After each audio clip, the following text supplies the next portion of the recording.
A meteor strikes Zaofu, but it's no meteor, it's a Saiyan, and the Avatar is about to meet her most unexpected ally yet. This is what if Goku escaped Namek and met Korra. It was a bright and sunny day in the city of Zaofu, a city built almost entirely out of metal, and is home to the Metal Clan. Its inhabitants are almost all metal benders, hence the name of the clan. Everyone was doing their own thing, whether it was walking through the streets, eating lunch, going to school, or staying at home. There were also rumors that the Avatar was going to visit the city, which delighted everyone there. "Hey mommy, could we get toys from that store?" a little boy asked his mother outside a toy shop. The mother raised an eyebrow and chuckled. "Sure, why not? Now, let's go in." She trailed off as she saw some faint light in the sky, gradually getting brighter by the second, accompanied by a thunder-like sound. She turned to her fellow citizens as they also saw the same thing. "It's a meteor," someone shouted with panic. That was the tipping point as the citizens of Zaofu started to flee their city in a frenzy, leaving behind whatever they were doing. However, what they didn't know was that the object headed towards their city was not a meteor. Blank. A minute prior to panic.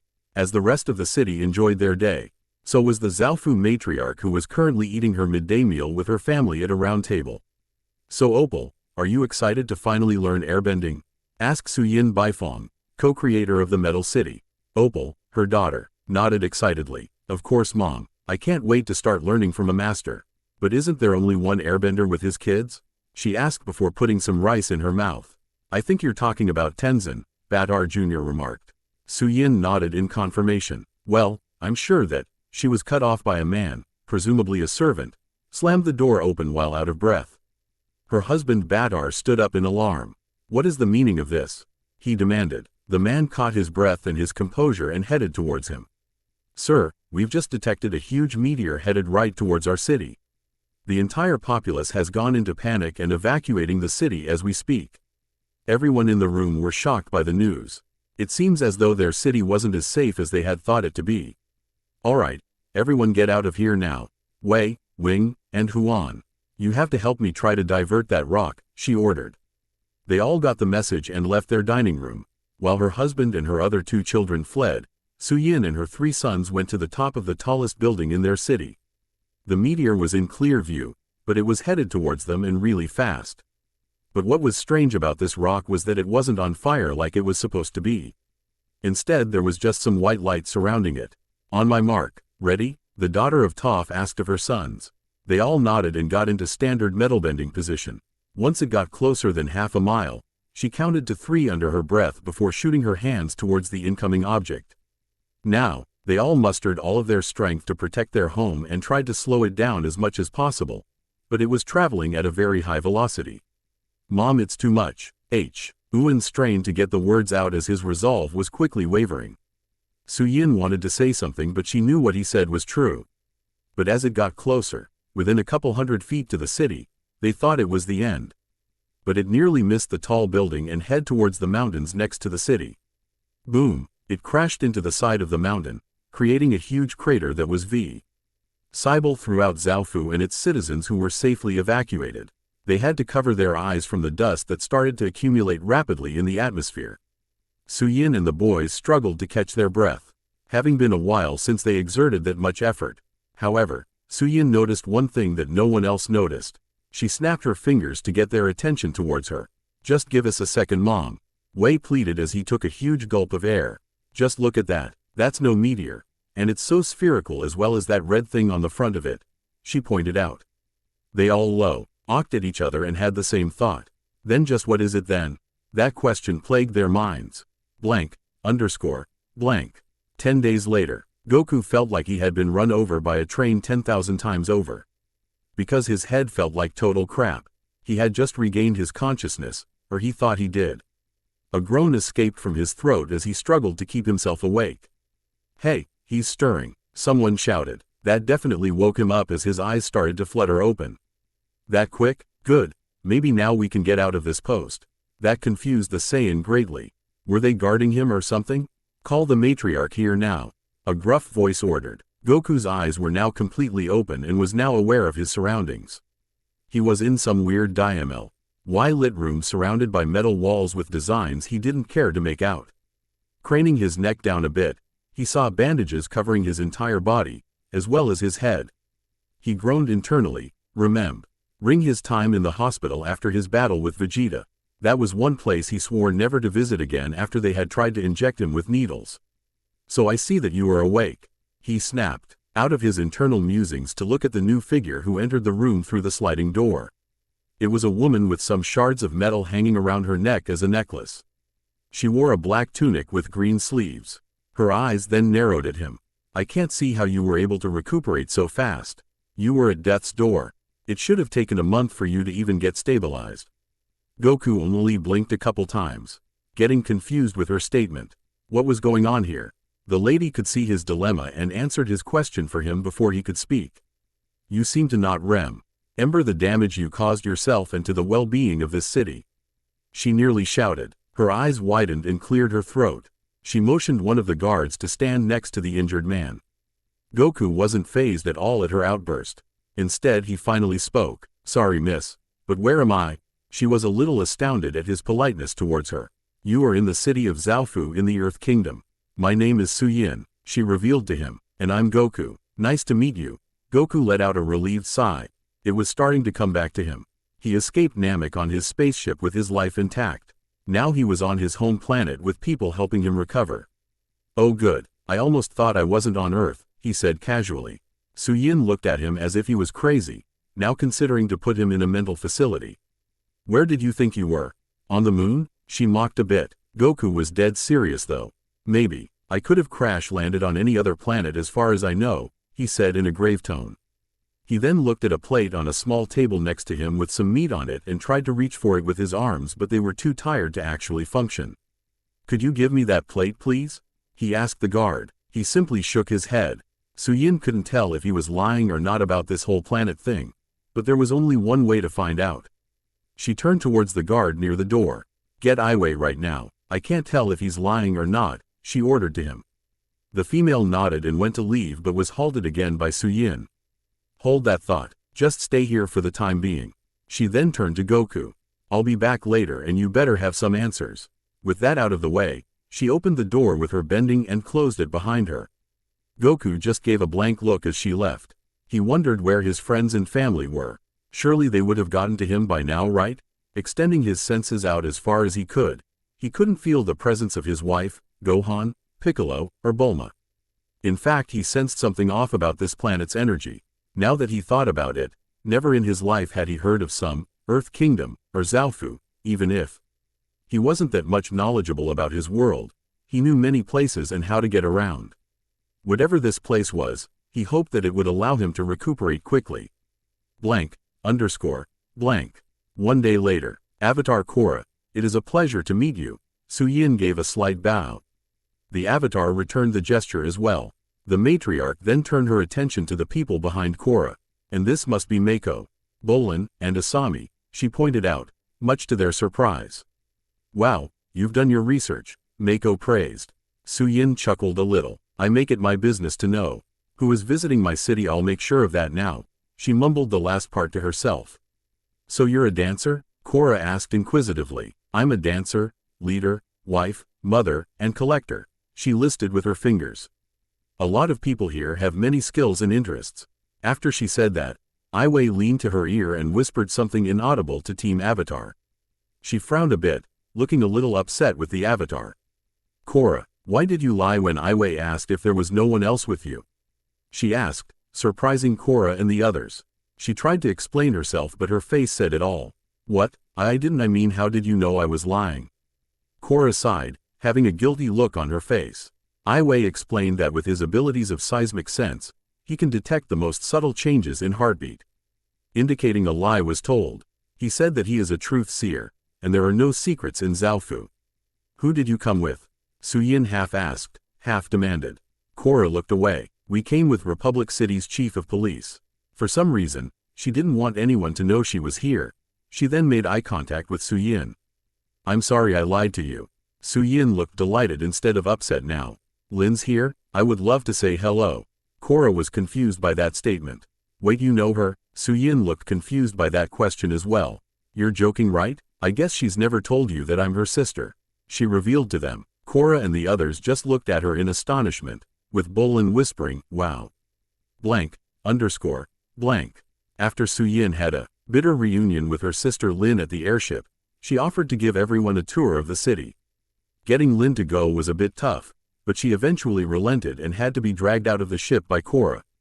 They saw her two sons Wei and Wang playing a game called Power Disc, where there were 4 pillars on the court to help direct the disc in order to get it past the goalkeeper and into the goal. Eventually Wei managed to get it past Wing and bested him.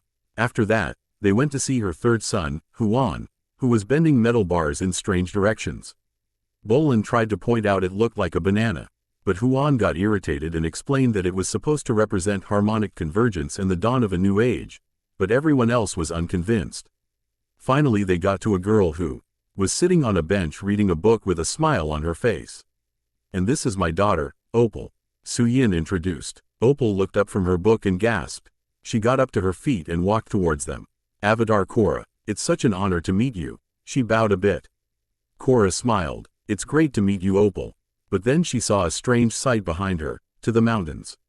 She grabbed Suyin's attention and pointed towards the site, where a huge crater was on the side of a mountain, making it look vastly different from the others. "I'm sorry to ask, but how did that crater get there?" she asked her. Suyin followed her line of sight and sighed in annoyance. "Yes, thank you, I almost forgot about that. I still have to interrogate him," she explained. Korra raised an eyebrow. "Interrogate who exactly?" she asked. Suyin didn't answer, but turned around to address the others. "I'm sorry, but our tour has to come to an end.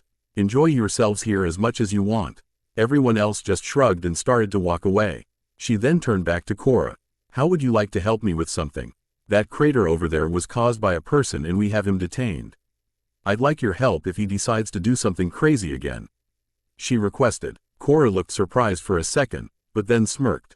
"Sure, why not? If it's getting info out of bad guys, then I'm all for it," she said as she cracked her knuckles. "Lead the way." Quote. Suyin did as she was told and took her inside to a building. They took a turn into a hallway where there were a lot of elevators, controlled by metal benders. Ho helped people get to their destination.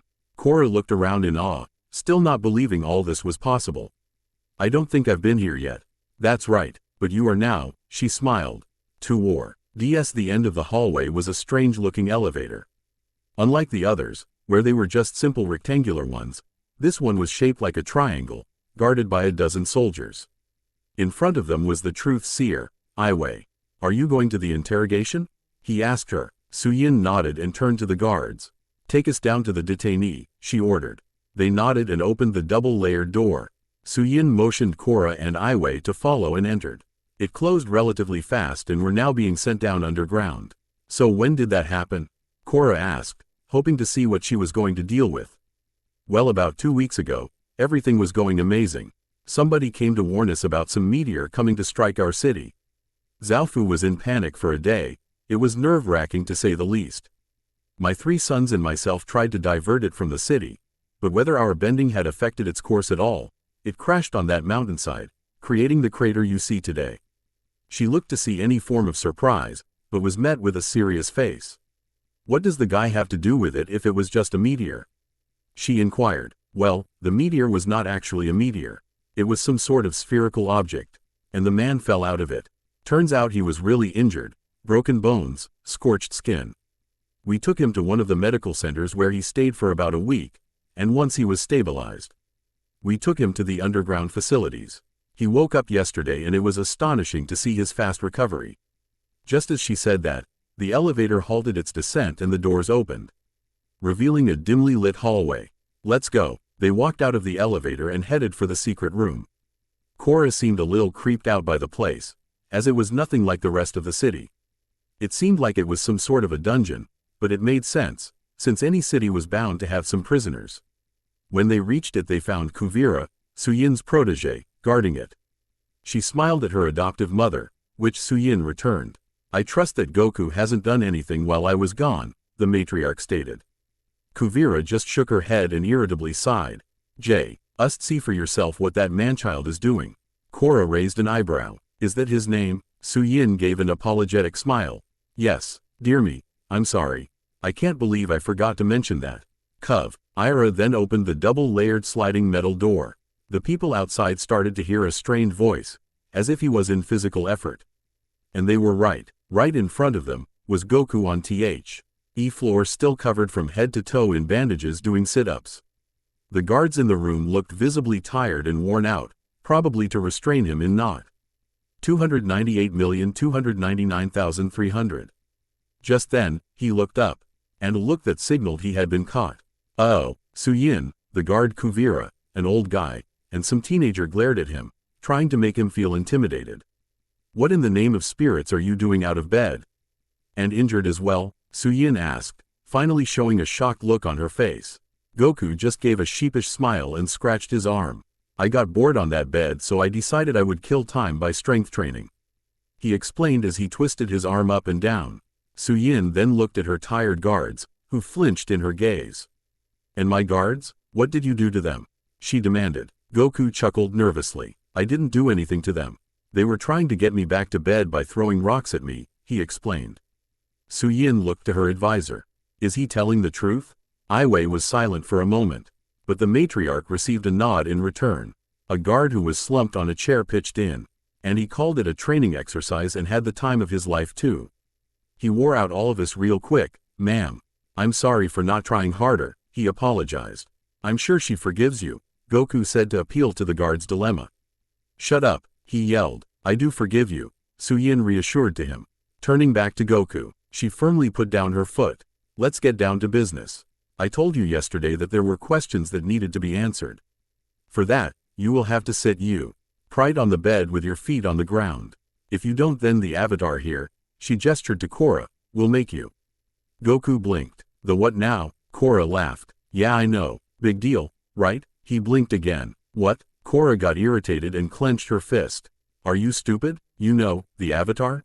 The bridge between the material world and the spirit world. He blinked a third time. Huh? What are talking about? He asked, oblivious to Korra's frustration. Suyin put a hand on her shoulder to hold her back and looked to Goku. Could you just do what I requested?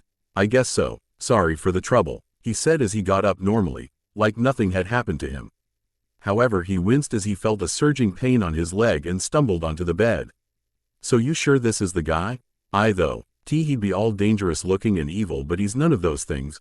Korra was now a little unconvinced he could attempt to destroy a city.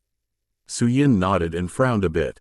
Yes, I'm positive. Once everyone was settled, Suyin Earth bent a slab of rock that became a table and created small pillars for them to sit on, with Korra on the left, Aiwei centered, and Suyin on the right. Tell me your full name. Aiwei kicked off the interrogation. Son Goku. Where are you from? Earth. Where on Earth? Mount Paozu. Aiwei looked really confused now. Mount Paozu? I've never heard of such a place.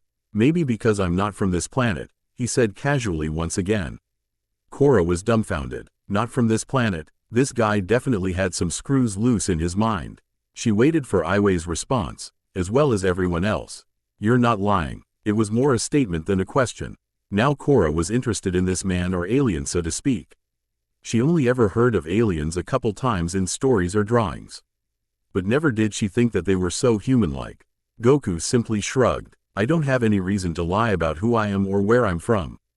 Aiwei hummed in response. GHT, we were the only ones in the universe, he said, now eager to get new information. Even though you aren't lying, I am still doubtful of your claims. Can you prove that you are extraterrestrial? Goku sat there for a bit, wondering how he could convince them. Heck, even he thought he was a human most of his life, save for his tail, which was removed. His techniques, though, perhaps the Kamehameha? No, that could destroy a lot of things here, but maybe just a show of his power would be enough. He stood up abruptly, startling everyone, and they got into a fighting position. Wait, I'm just showing you a technique that I'm sure no one on this planet knows. They calmed down considerably and relaxed, but I will need everyone to stay back for this. They did what they were requested and stood at the edge of the room. But still on guard, Goku closed his eyes and let out a sigh. He focused on the energy in his body, remembering what his otherworldly master taught him. He didn't have much reserves left anyway, so he had to dig deep to find it within himself. Once he gained proper control, his eyes snapped open. Kaioken. Korra's eyes widened. Kaio, what? A crimson aura burst forth and encompassed his entire body, letting out a burst of wind.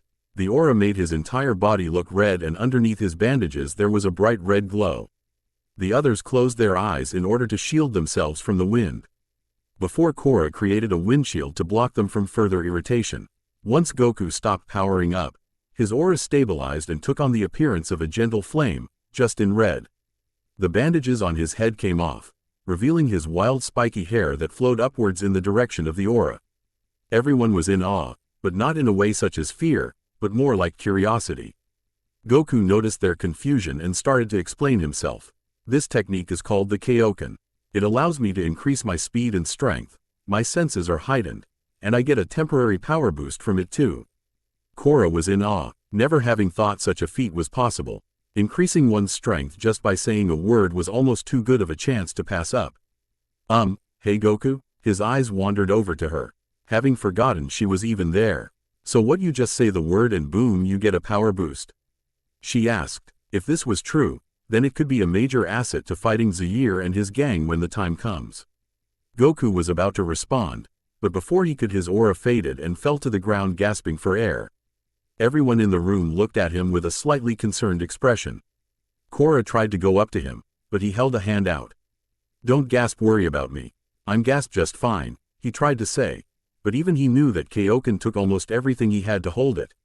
He got up, wobbling a bit, and sat back down on the bed. He took a few more gulps of air before he sighed and looked at his audience with a, "I told you so" face. Aiwei cleared his throat, grabbing everyone's attention. Well, I guess that settles it. You are not of this world. But that still raises one obvious question. He paused for a few seconds, just for effect. Why are you here? Gee, Goku knew this question would come sooner or later. He knew how he did, but didn't know where to start at all. His trip to Namek, the Ginyus, Frieza, but before an explanation could come out, a huge rumbling sound was heard. Korra took a stance as well as the others in the room. What was that? Are we being attacked? She looked to Suyin, who slammed a foot on the ground, trying to sense vibrations that were out of the ordinary. She shook her head in the negative, but what came next was surprising. Goku was laughing so hard that he fell on his back, clutching his sides with his hands. Korra was irritated again. What are you laughing about? There could be an attack right now, but all you can do is laugh? Goku calmed down and wiped a tear from his eye. I guess I was hungrier than I thought. That wasn't an attack, that was my stomach. Wow, this looks amazing, Goku exclaimed, seeing a meal fit for a king right in front of him. After getting out of their momentary stupor, Suyin deemed him safe to roam around the city, but not without telling a few guards to keep a close watch on him. After Goku had politely asked for food, albeit a little desperately, the matriarch relented. She brought him over to the dining hall along with Korra and Aiwei, to get more info out of him. What Goku didn't know was that Suyin had her own chef, and he used to be a pirate. It was a good example of how people could change in his eyes. Her chef brought many delicacies to the table, making Goku drool a bit. He was about to dig in before the doors to the hall opened, revealing a couple teenagers by it. Korra apparently knew those as she called them over. Hey guys, Mako, Bolin, and Asami. Come sit down here. She pointed to the empty seats next to her. They did as they were requested and sat down. The food on their table looked great to them and were about to eat when they saw a horrifying sight. Goku was sucking all the food at the table into his mouth like a black hole. 1 second, it was a drumstick and a huge fish the next. He was eating so fast that everyone else lost their will to have their sustenance and looked on with wide eyes. This man was eating 10 plates a minute. Guys, I think I'm gonna puke, Asami said as she covered her mouth. Yeah, no kidding, the firebender agreed. Turning his attention to Korra, he wanted to catch up to her. So Korra, where did you go? Asked Mako. Korra just grinned at him. Well, you remember that crater I saw? She asked. He nodded in confirmation. Well, apparently, that guy in the bandages caused it. Just guess what that guy is. Powerful? He said with hesitation. No, this guy is an alien, she exclaimed with unusual excitement. Everyone looked to her, including Goku, who was trying to be a little more polite when eating. Who's an alien? Asked Bolin after he had a spit take. Goku simply raised his hand and went back to eating, this time a little more quickly. Mako, Bolin, and Asami gaped at her, wondering what the heck was wrong with Korra.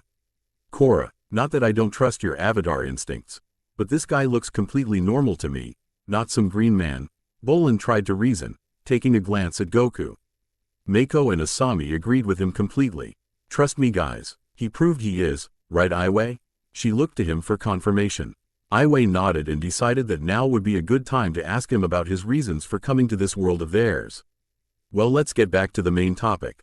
Why are you here? He asked. Goku slurped some noodles and downed a whole glass of water before slamming them down on the table again. Woohoo, that hit the spot. Thanks Suyin, he said. She was still a little disgusted by what she saw but managed to nod at him. She called the chef over to take all their plates back for cleaning, which he did. The Saiyan then turned to the Truth Seer. Well, for your question, I didn't come here intentionally, he said. Iway raised an eyebrow. Then let me rephrase that. What led you here? Goku was silent for a moment before responding. Are you ready to hear a long story? He asked. Everyone in the room eagerly nodded. We have all the time in the world, Korra said. Not really. She needed to go to the Airbenders, but that wasn't on her mind at the moment. He sighed. Well, I guess you already by now that I'm not a human. I'm from a planet called Earth, but it's completely different from this one. His mood became serious, but I didn't come straight from there. I was on another planet at the time, called Namek.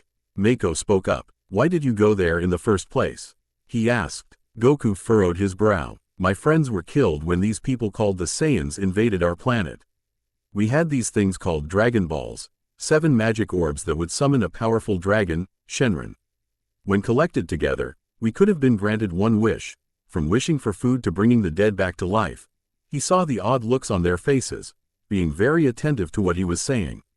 I had actually died once too, and the Dragon Balls brought me back. Korra widened her eyes. Wait, hold on a minute. You died before and were just resurrected by these things, she asked him. The Saiyan nodded. Yeah, but that's a story for another time. The Dragon Balls were really powerful and the Saiyans were after them, for whatever reason. But one of my friend's life, Piccolo, was tied to the Dragon Balls. So when he died, the Dragon Balls went with him? Korra finished hesitantly. Goku nodded, affirming her line as true. But what does you having to leave your planet have to do with that? She asked. Piccolo wasn't from Earth either. See, he was from Namek, Goku revealed. Everyone's eyes lit up in understanding, seemingly connecting the dots. His people had a whole other set of Dragon Balls. The thing is, we ran into some nasty but just as powerful people along the way who were also after them. But I got pretty banged up when this guy called Ginyu tried to switch bodies with me. Bolin gasped. Oh, so you became a freaky alien and he became you? He asked. Mako sighed. Bo, why are you like this? His brother shrugged. What, I just want to know. It's an honest question, he said. Goku laughed a bit. Yeah, I guess I did. It wasn't fun at all, because he wounded himself right before we switched, so I would have had a handicap. My friends had to beat down Ginyu, who was still in my body, just to get him out. Safe to say, it worked and I was me again in no time, but just roughed up a lot. Oh, so that's why you were injured when I found you, Suyin commented. Goku shook his head slowly and closed his eyes. No, trust me, that was a walk in the park compared to what happened after that. Remember what I said about this nasty guy who was after the Dragon Balls? Everyone nodded in unison. Goku opened his eyes. Well, my friends had to put me in some healing pod so I could recover while they went out to fight the one responsible for killing the people of Namek. He gritted his teeth, again very frustrated. This time it was visible on his face. Are you okay, Goku? Korra asked in slight worry. He got out of his state and took a deep breath. Yeah, I'm fine, he reassured. His name was Frieza and he was the one responsible for killing all of the Namekians just so he could get the Dragon Balls for himself. Everyone else was horrified by that revelation. It sounded a lot like how the Fire Nation killed all the air nomads to eliminate the Avatar. Eventually I was healed, and the strange thing was that I was more powerful than ever. I was able to match him in strength until he told me that he was holding his power back. I got too confident and baited him to show his power, which was a huge mistake for me.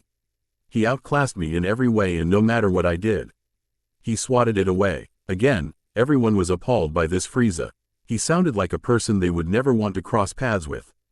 They never knew someone so sadist. I see, to ruthlessly torture people they didn't like. I only had one more ace up my sleeve, the Spirit Bomb.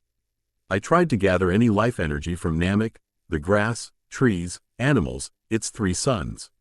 But it wasn't enough, so I had to borrow energy from life in the neighboring star systems too. He figured out what I was doing and nearly killed me, but Piccolo saved me and bought me time to finish gathering energy." He took a glance at their expressions, some in anticipation and some in anger. Korra spoke up. "Wait, spirit bomb? As in like spiritual energy?" Goku thought about it for a second. Was it spiritual energy? It could be considered spiritual since it took energy from lifeforms and Otherworld had a lot of it. Yeah, you could call it that. It's basically taking a piece of energy that someone has to offer, whether it's from the soul or living body, he explained. Korra nodded, never thinking that spirit energy could be gathered in such a way. Goku continued his story. "Once it was completed, I threw it at him and it looked like he was gone for good. We thought it was over and we could head back home, see our family and friends again. But before I knew it, Frieza came out of nowhere. He was definitely banged up, but that didn't stop him from shooting a beam right through Piccolo. Slowly but surely, rage started to fill his being again. I felt so helpless that time and I was too tired to even do anything. But then, he couldn't finish it once he remembered why he had the power to defeat the tyrant. He clenched his fists and gritted his teeth. Out of seemingly nowhere, wind started to pick up inside the room. Everyone was confused until they saw that the source of it was Goku himself. They didn't know if their eyes were playing tricks on them, but they could have swore.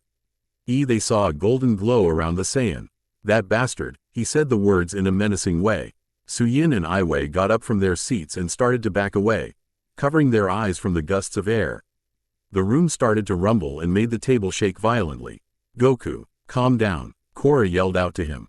Mako, Bolin and Asami backed away, not wanting to do anything to provoke Goku further. "Goku," Mako shouted his name. "Goku, calm down," Bolin agreed as he looked over to him. It seemed to work when the winds died down and the rumbling stopped. The golden glow that accompanied it also faded as well. Goku snapped out of his rage and widened his eyes. "Oh man, I'm so sorry guys. I don't know what came over me," he said remorsefully. Korra settled her arms down from in front of her and took a few steps forward slowly. "It's alright, but what happened to you that made you so mad?" she asked him. Bolin nodded fearfully in agreement. "Yeah, you almost tore this place down man," he complained. The rest of the occupants in the room remained standing, cautious that somehow this man would have another episode. Goku's eyes darkened. "Frieza killed my best friend right in front of me," he said sadly. Korra put a hand on his shoulder and gave him a look of pity. "I'm so sorry Goku," she said to him. Goku clenched his fists again. "And he planned to do the same thing to my son. I got so angry that I just snapped. Some new power came to me through my rage and it was the reason I was able to beat Frieza." "So how much stronger did you get?" asked Mako, flipping over a chair and sitting back down. "Think of me being completely helpless before to me completely having him outclassed in every way. When he saw that there was no way out for him, he tried to blow up the planet and take me with it. That was the best answer he had for him right now." "That sounds neat. I wish I could have that ability," Bolin said with a bit of humor. Goku narrowed his eyes. "It came with a price though. My friends had to die before I could tap into it. My judgment was clouded and all I could feel was rage the entire time. I wanted to make him suffer and I did. When he tried to blow up the planet, it didn't blow up right away. He told me it would take 5 minutes, so I just decided to beat him before it blew up. Even through all that rage, I tried to give him chances to walk away, but all he did was throw it back in my face. Eventually he was cut in half by his own attack, but still didn't have the heart to kill him. I figured the planet would do that for me. But why would he blow it up while he was on the planet?" Suyin asked him. "Because he's not like us. Frieza doesn't need air to survive. He could have survived the planet's explosion and go to the nearest planet where he could recover, but I didn't let that happen. But anyways, Namek was about to blow and it didn't look like I had much time left. My ship was too far away for me to reach it, so I tried Frieza's spaceship. Turns out that it was already banged up, and I almost gave up hope because if I had died on Namek, I couldn't have been wished back ever. But I saw another spacepod while I was trying to turn Frieza's ship on. I knew it was my only chance and I took it. There wasn't enough time to plot a course, so I just fired up the engines and punched it. I made it out of the explosion with seconds to spare, and T was the last thing I remembered before waking up here," he sighed as he finally finished his story. There was a moment of silence after he finished. The man in front of them had gone through so much in such little time. After so many close calls as well. Suyin especially felt bad for berating him when he woke up, being ignorant of the man's troubles. Aiwei was the first to speak up. I can say Ao that you have been telling the truth the entire time. It is mostly saddening to hear your tale. What will you do after recuperating? He asked him. Probably just leave. My friends and my own son probably think I'm dead right now. So I don't want to worry them further, he said. Yes, that is a wise choice of actions. Aiwei agreed right away, not wanting anyone to know his true intentions. If he could defeat people who could destroy entire worlds, then that would be bad news for him. He then turned to Suyin and gave a little nod, which she returned. The truth seer left the room with his hands behind his back and closed the door behind him. But then Goku realized something. But wait, where is my spaceship? He turned to Suyin. You said you're the one who found me. Did you keep it somewhere? She nodded and called for a servant. She whispered something in his ear and he sped off to the hallway. Goku just looked on until he saw some of his bandages were teared. He pulled on them because they were irritating him now, and bandages weren't his choice of wear in the first place either. Do you think I could put some clothes on? These things are doing nothing for me right now, he frowned. Yes, there is. Mina would lead this man to get some proper attire? Suyin called one of the guards over. The female nodded to her and motioned Goku to follow. He tried to stand up but his leg hadn't healed yet, so he crashed back down on the chair. Goku hissed in pain and grabbed the aching limb. He chuckled a little sheepishly. Wow, I guess this leg's still banged up, huh? The guard then took Goku and lifted him over her shoulder, surprising him with her strength. Whoa, the guard took the liberty of getting out as soon as possible to appease the matriarch. Korra leaned into Mako's ear. Hey, do you think Goku will help us, with Zaire and his group? She whispered. Mako only shrugged. I don't know if he would, but you make it sound like we can't do it ourselves, he pointed out. She raised her hands as a gesture of defense. Not at all. I'm just saying that in case something goes wrong, she tried to reason. Bolin leaned into the conversation. Hey, what are we whispering about? He tried to sound like them but was promptly ignored. Mako sighed and ran a hand through his face. Look, the guy already has enough problems in his hands. We don't need to put ours on his stack, he justified. Korra's shoulders slumped and looked a little downcast, not noticed by anyone else. I guess so. She didn't know why, but it kind of saddened her for some reason. Maybe because she could relate to someone having a huge weight on their shoulders and expected to save everyone when the time comes. Not that she wouldn't save anyone. It was a part of her nature to do so. A hand was placed on her shoulders and she looked to see Suyin with a smile on her face. Come on, I'm sure my daughter is anxious to see you again, she said. Korra smiled back, remembering her mission for the airbenders. Sure, let's go. With that, Team Avatar followed Suyin outside, resuming the journey they were sent on. Blank. After Goku had left to get real clothes, he found that the tunic everyone wore just wasn't suited for him. It was too long, baggy, and those metal slices looked really weird on him. He requested that he get orange and blue shirts and orange pants, but was told by the tailors that they did not have those colors. Instead, they gave him a light green tank top and dark brown pants to wear, with bandages still around his leg. A few of the GIRLs there blushed a bit when they saw his muscular arms and frame, but he didn't care to notice. Now that it was in the afternoon, their next destination was the technology lab, where his spacepod was held. Unfortunately, it seemed that Varrick had taken an interest towards it and was about to start examining it. Goku obviously had become irritated when he realized his only method of space travel was about to be torn apart. Zhu Li, do the thing, the man with a thin mustache ordered a brown-haired woman vaguely. But somehow she knew what he meant and gave a small bow. Walking towards the door, she tried to push the spiky-haired man in a wheelchair out, but the guards would not let her. After relenting, she turned to her boss. I'm terribly sorry, Varrick. She bowed again. Varrick's let out a deep irritated breath and lazily turned his head towards the man from the spacepod. Look, buddy, this is some really great tech right in front of my face, and I can't just let it go without looking at all the parts first. He yelled dramatically, waving a screwdriver in his hands. Goku simply scowled at him. No, that's my only ticket off this rock, and I can't have you dismantling it just because of your selfish desires. Varrick just turned around to face him with an incredulous look. This isn't selfish. This is a way to help our world grow in technological power and increase our standard of living, for crying out loud. And I can get a profit out of it too, he exclaimed, throwing his hands in the air, forgetting completely about the unselfish part. Kuvira, who was escorting Goku, stepped up. This isn't a negotiation, Varric. We could just send you back to Republic City. Seeing as how you are a fugitive, she threatened, knowing that he was scared easily. And she was right. He threw his screwdriver in the air and clanged on the floor. Alright, fine. Geez, you get a man to lead the technology department and this is how he gets treated. He patted his tunic, even though there wasn't even any dust on it. He started to walk out of the door and looked back. Come on Zhu Li, we have a thing to do. His assistant immediately left the room with him. After the eccentric businessman left, Goku pulled up to the pod and looked at it. He hadn't been able to get a good look on it before, but it was much bigger than he thought it would be. Fortunately for him, it looked like it was still intact, which was good. He wondered how he had opened it the last time and tried a command. Open sesame. Nothing happened and Goku just looked at it with a blank face. He looked to Kuvira, who stood there shaking her head. Do you know how to open it? She looked at him incredulously. What? No, do I look like I know how to operate alien technology?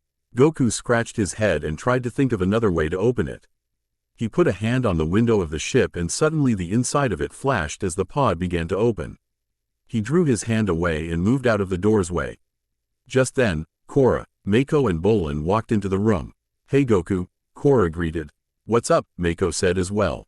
How's it hanging? Bolin joined in as well. Goku looked back at them with a grin and waved. Hey guys. Team Avatar minus Asami looked at the pod with curiosity. It was spherical and had a hatch in the front with a lot of buttons and controls. The Saiyan tried to get up from the wheelchair he was on, but hissed again in pain when his leg started to act up again. Damn it, he limped to the front of the pod and sat on the seat, which was surprisingly comfortable. He tried to command it again. Computer? The buttons and controls suddenly flashed with light as the ship turned on. The others backed away a bit, surprised by the nature of their alien companion's ship.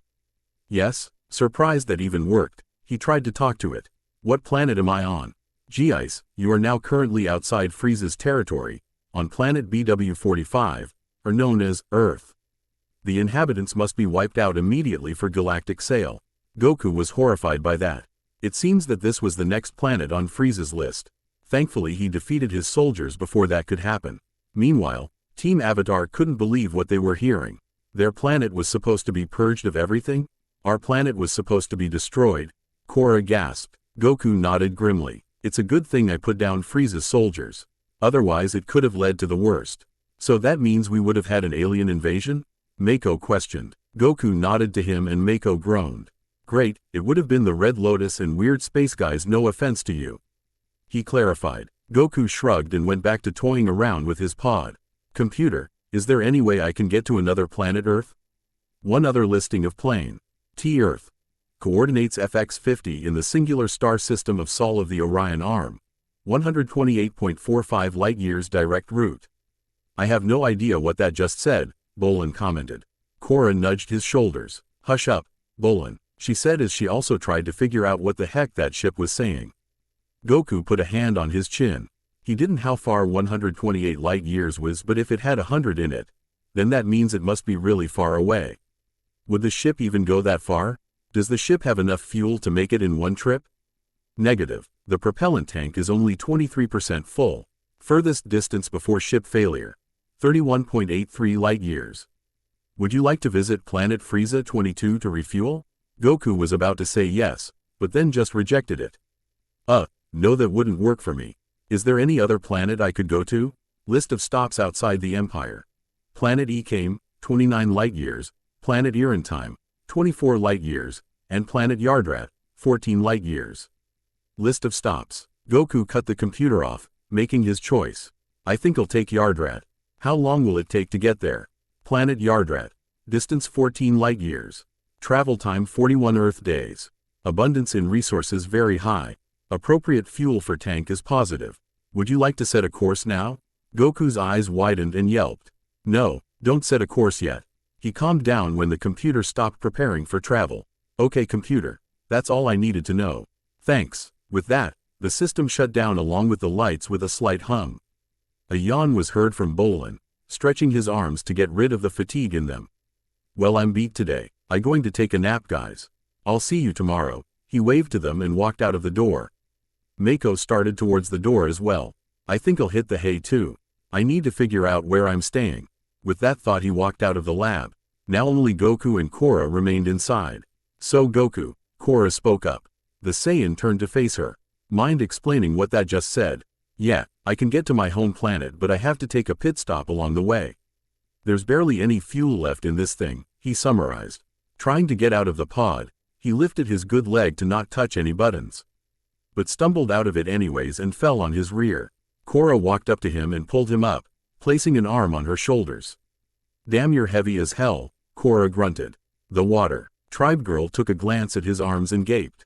She didn't notice it before but this guy was jacked as hell too, not seeing even an ounce of fat on the guy. Quite the muscle man too, huh? The words came out of her mouth before she could process it and put a hand around her mouth. Goku blinked and looked down at her. What did you say? He asked, thinking she said something to him. She quickly denied saying anything, internally reprimanding herself for trying to check him out, and got a little flustered. They trudged over to the wheelchair where he was unceremoniously dropped. Thank a lot, Korra. My leg's the only thing left to heal and it's getting in the way of everything, he told her. That leg of his was getting to his nerves now. Korra raised an eyebrow. If you need healing, then I can do it, she offered him, slightly reaching a hand out towards him. Goku's eyes snapped to her but then looked a little guilty. These people had given him so much hospitality but he's still in this sorry state. I appreciate it, but it's okay. You guys have done a lot and I don't know to repay you. It's alright, Superman. You saved us from those aliens that were going to invade us, so think of it as a token of gratitude. She smiled while giving him a slap on the back. Goku laughed and then relented. Well, I guess I can't stop you then. How are you going to do it anyways? He asked. They most certainly did not have senzu beans or a healing chamber, but he trusted her with what she was doing. Korra got a smug look on her face and crossed her arms underneath her chest. Well, I am one of the best waterbenders around as well as having great healing abilities. As a demonstration, the avatar took water particles out of thin air and condensed them into ice shards hovering in place. The Saiyan was impressed by this ability. If she could get water out of thin air, then she might never have to thirst. She then flung them to the other side of the room where they penetrated the wall and stuck there. Now I'm kinda scared, Goku joked. Korra recognized that and laughed as well, pulling the ice spikes from the wall and turning them into a liquid. Don't worry, I won't hurt you too bad, she joked back. The liquid made its way to Goku's leg and did something that surprised him. The water started to glow at her will while moving her hands on his leg, but the bandages were getting in the way so they had to go. Could you take these off? I can't work at my best if these are in front of me, she requested. Goku did as he was told and peeled them off his skin slowly, thinking it was good riddance. Once Korra started, she was a little flabbergasted. Normally if a person was healing on their own, she couldn't tell, but this guy's wounds were already closing before treating them. It was only a matter of getting the bone back into place.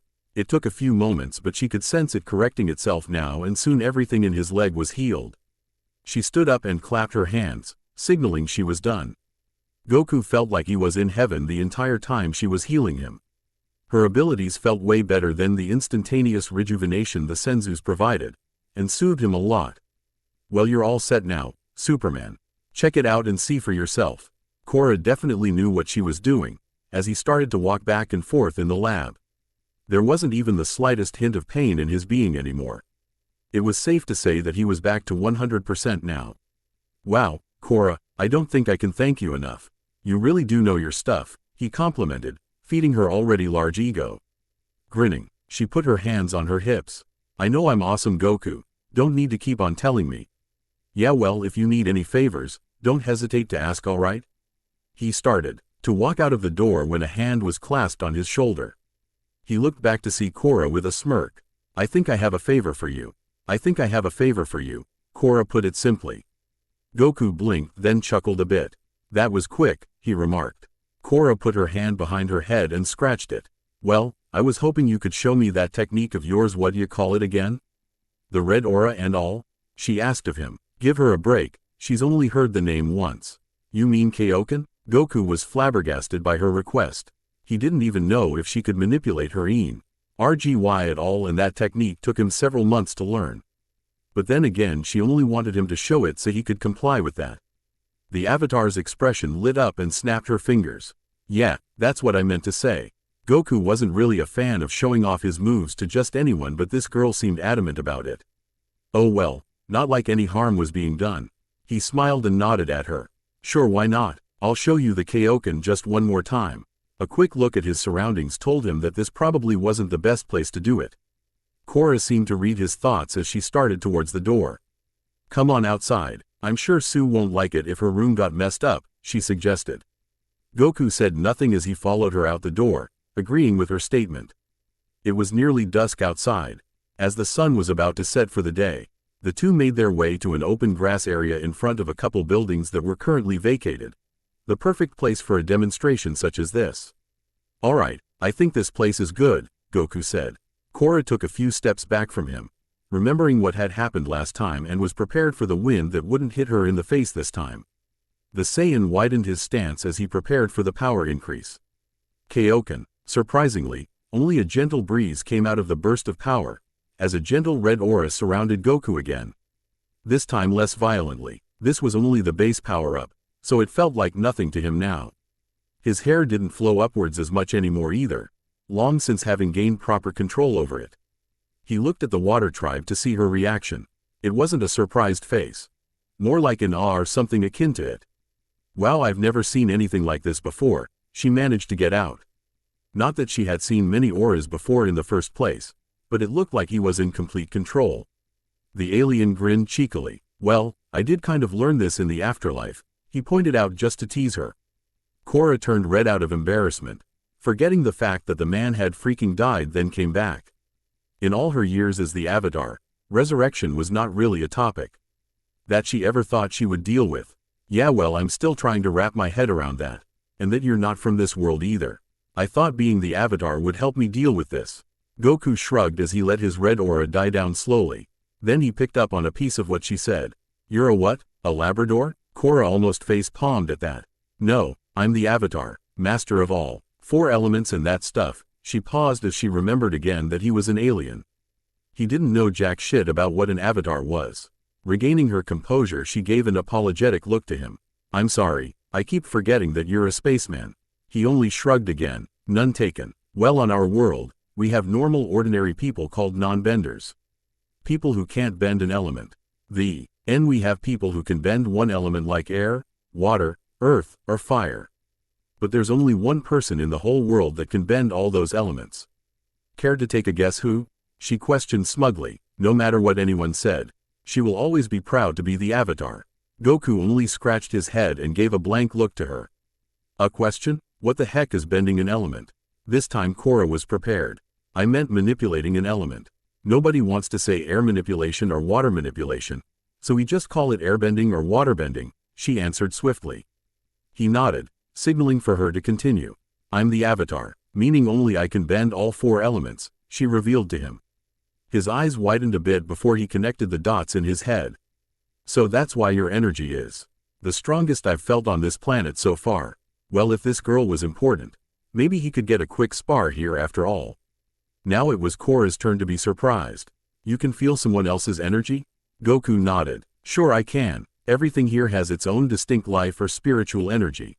The grass, the trees, the animals, the people here. But, he dragged out that last word a bit as his face turned into a slight frown. Why does there feel like there's another signature inside you? She knew exactly who he was talking about and didn't feel like elaborating everything for him now. Just the perks of being an Avatar. She waved it off casually. He apparently got the hint as he decided to stop crying. But what caught him off guard was what she asked next. Can anyone learn how to use this Kaioken? She asked suddenly. The Super Saiyan actually took a step back in surprise. He should have expected that by now, but still, did she really think that this was easy? He was silent for a moment, scrutinizing her under his gaze with a serious look. She looked back at him with equal determination. I'm sorry, but I can't, he revealed to her solemnly, looking down at his feet. Korra's expression visibly deflated right away. What? Why not? He looked back at her with sympathetic eyes. It's not that I don't want to, honest. Her behavior so far showed that she was more of the demanding type. Not well suited for a technique such as this. The Avatar spread her arms out questioningly. Then why? Is it too hard to do or something? Nodding, he began his explanation. Yeah, see, that's the thing. The Kaioken isn't some sort of plaything that you can learn in a few hours. It's a really tough martial arts discipline that took me months to learn, even when I totally dedicated myself to it. A part of himself was surprised he managed to think of all that. I guess so, sorry for asking. It looked pretty neat to me, she apologized uncharacteristically. That's weird, usually I'd be yelling or angry right now. Tenzin would be so proud of her, she thought with amusement. Goku put his hands behind his head. No biggie, I actually acted the same way you did when I first saw it being demonstrated. That was another thing King Kai had instilled in him. Lots and lots of patience, all being worth it in the end. So I guess you'll be leaving for your home tomorrow then, Korra asked, wanting to change the subject. Goku put a finger on his chin, thinking about it long and hard. While he could do that, there was an entire world waiting to be explored. No way was he going to pass that up. Nah, maybe in a couple days. I'll probably see the sights around this planet for a while before packing up, he told her. Korra nodded at him, but then made a curious expression. Oh, so then you'll need an airship for that, right? Or a boat of some kind, she suggested, but at the same time doubting he'd be able to acquire those things. The Saiyan blinked. No, it's fine, I can just fly around. To prove his point, he lifted himself off the ground a few feet and levitated there. Now beginning to think that this was normal by now, Korra gaped in awe. But how? You're not even airbending, she exclaimed. The teen tried to feel any disturbed air currents with her hands but couldn't find any. He stopped his levitation and landed on the ground. No, I'm using the energy in my body to do it. My ki, he answered. Yawning the next second, man, he was more tired than he thought. Korra gave him a confused glance. Ki? You mean Kai? She asked. Goku stared at her for a moment before shrugging. Whatever you guys call a person's energy here. I just push my energy underneath my feet to do it, he explained, putting a hand on his head. This whole planet sure was strange to him. No one knew that flight was possible. Korra clenched her hands into fists and was about to say something before a man rushed up to them in the field. He was slightly out of breath and put his hands on his knees so he could catch it. Regaining his composure, he cleared his throat awkwardly and bowed. Avatar Korra, the matriarch has invited you to a private meeting regarding her daughter. Son Goku, you have also been asked to join. Korra nodded to him. When is it supposed to start? Once the gates of Zaofu close for the day, the messenger replied. She took a quick look at Goku and almost laughed. He had an incredulous look on his face that screamed, what the heck? Alright, tell her I'll be there and Goku will be coming along. Hearing the part about him made him frown. What? Why'd I have to go? Almost as if the messenger expected the question, he replied right away. She states that there will be a full-course meal involved. Any thoughts of not attending were completely vanquished at the thought of food. His frown turned into a full-blown grin. Well, why didn't you say so in the first place? He walked up to him and casually slapped his back. Well, attempted to be casual. Next thing he knew, the poor guy was now rocketing away from the city at high speeds while screaming at the top of his lungs. What the heck, Goku? Why'd you do that to him? Korra asked with a panicked tone. She wanted to be able to catch the screaming man, but he was too far away for her to do any good. The Saiyan had the same look on his face. I didn't mean to do that. I'm not used to this planet's gravity yet. With that said, he ignited his white aura and blasted off to catch him, creating winds that blew Korra to the ground. What the oof? She landed on her rear end, but that wasn't what surprised her. He was so fast, not even a second later, he instantly appeared before her with the man over his shoulder, presumably passed out from the shock. Setting the guy down gently on the grass, Goku ran a hand through his hair. Oh geez, what do I do now? He looked at Korra for an answer, but she was still stuttering something incoherent. Wabiyu, how the what did so fast? She tried to form a response. But it was too hard considering her awe. For once in her life, she was utterly stumped. How many surprises did he have with him? Goku decided to just drop the whole issue and thought about the food on the dining table. Making him drool a bit, he held a hand out to Korra, which she declined and got up herself, patting her clothes to get the dust off it. He chuckled and turned towards the opposite direction. Come on, there's a full-course meal with my name on it, haha. He ignited his aura once more and blasted off towards the direction of Suyin's energy, also catching some bystanders by surprise as he zoomed past them. Korra stood there and just shook her head. This day has been way too crazy for me, she said to herself as she started walking towards Suyin's home as well. blank, underscore, blank. The Avatar and her friends walked through the halls of the matriarch's home, taking a few glances at the architecture once in a while. Bolin stretched his arms and yawned loudly, irritating his brother. Really, Bo? In my ear? Mako made an irritated face as well. The earthbender seemingly ignored him and turned to face his water tribe friend. I get that we're Team Avatar. But why did you wake us up to go to this meeting of yours? He groaned, wiping his eyes of any gunk. Asami slapped him on the arm lightly. Hey, you volunteered for this mission, Bo. We came to help Korra, remember? She was amused when he yawned again, this time even louder. Korra smirked at him. I didn't want to get bored, that's all. She giggled a bit as he pouted at her. Besides, I'm hearing from City Boy here. Mako rolled his eyes at the nickname, that you got a thing for Opal. Bolin fake gasped and turned to Mako. What made you think that? He exclaimed. Mako raised an eyebrow in amusement. You told me when we got to our room, bro, he said matter-of-factly. Bolin childishly glared at him for a second before turning back to Korra. Like I was asking, what's this all about? It's something Suyin wanted to talk about me with. Has to do with Opal and her airbending training, she answered. Bolin slightly grinned at that and puffed his chest a bit.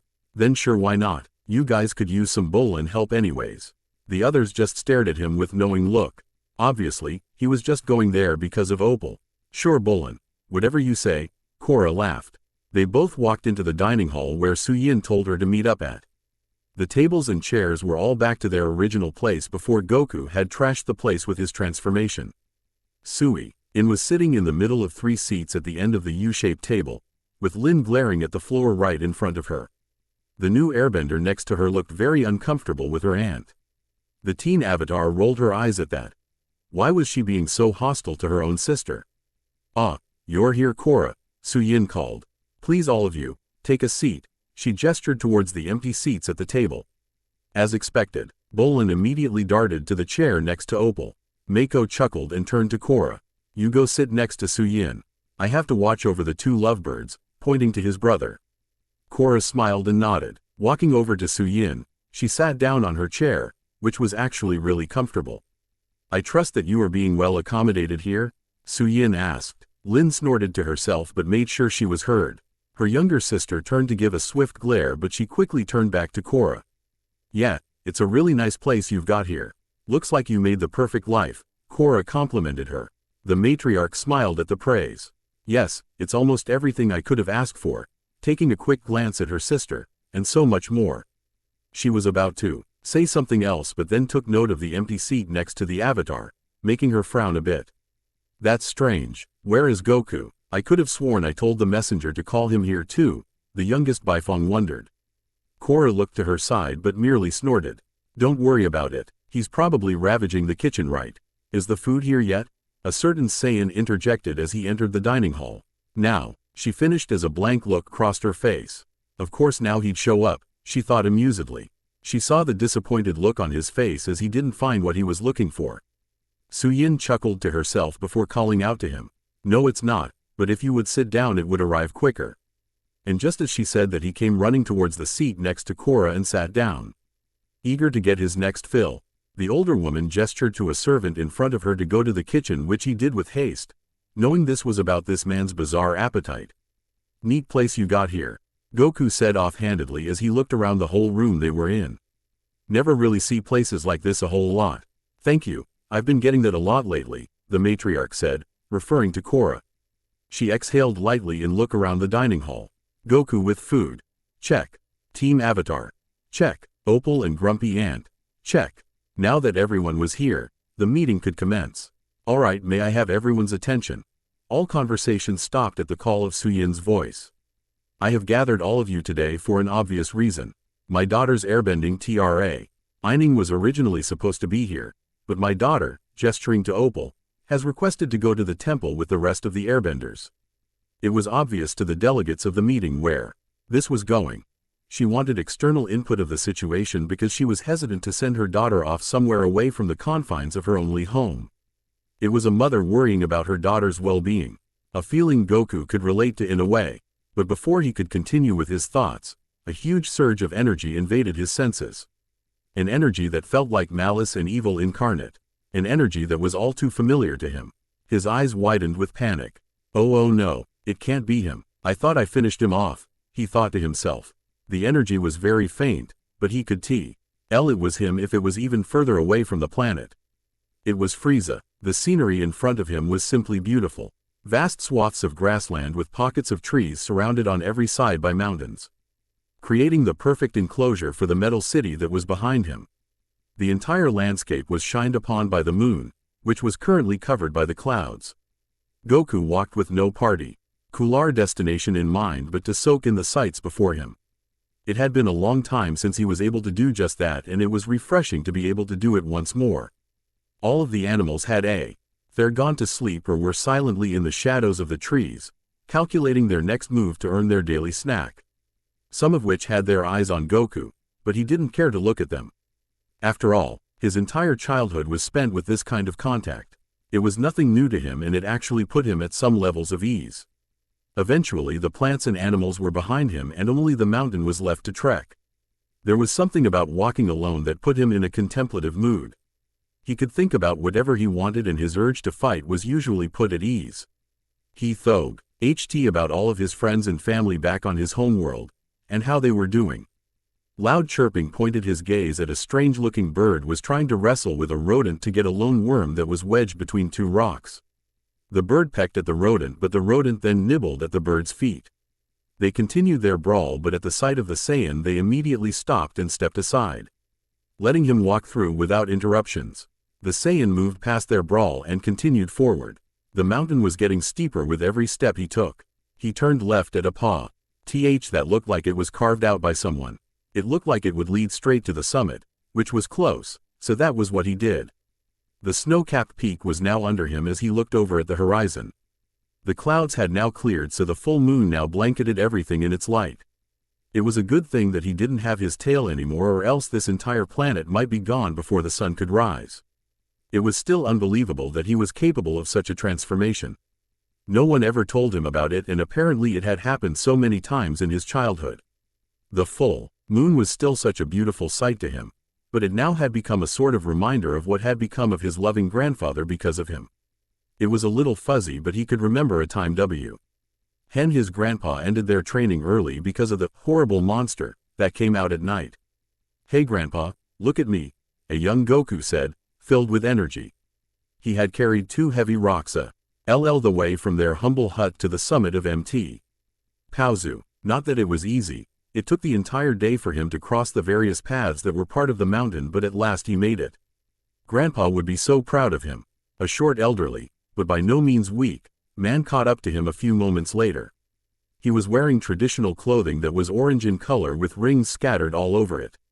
The old man, named Gohan, smiled at Goku. Ruffling his hair, he took the two stones off the boy's shoulders, turned the other way and threw each of them down the mountain. Goku eagerly grabbed Gohan's arm and jumped up and down in excitement. "Did ya see that, Grandpa? Did ya? I told ya I could do it." The elderly man smiled, beaming with pride at his grandson's achievement. He tucked his hands inside the sleeves of his robe. "Well done, my boy, though, you definitely took your time coming up here," the martial arts master teased.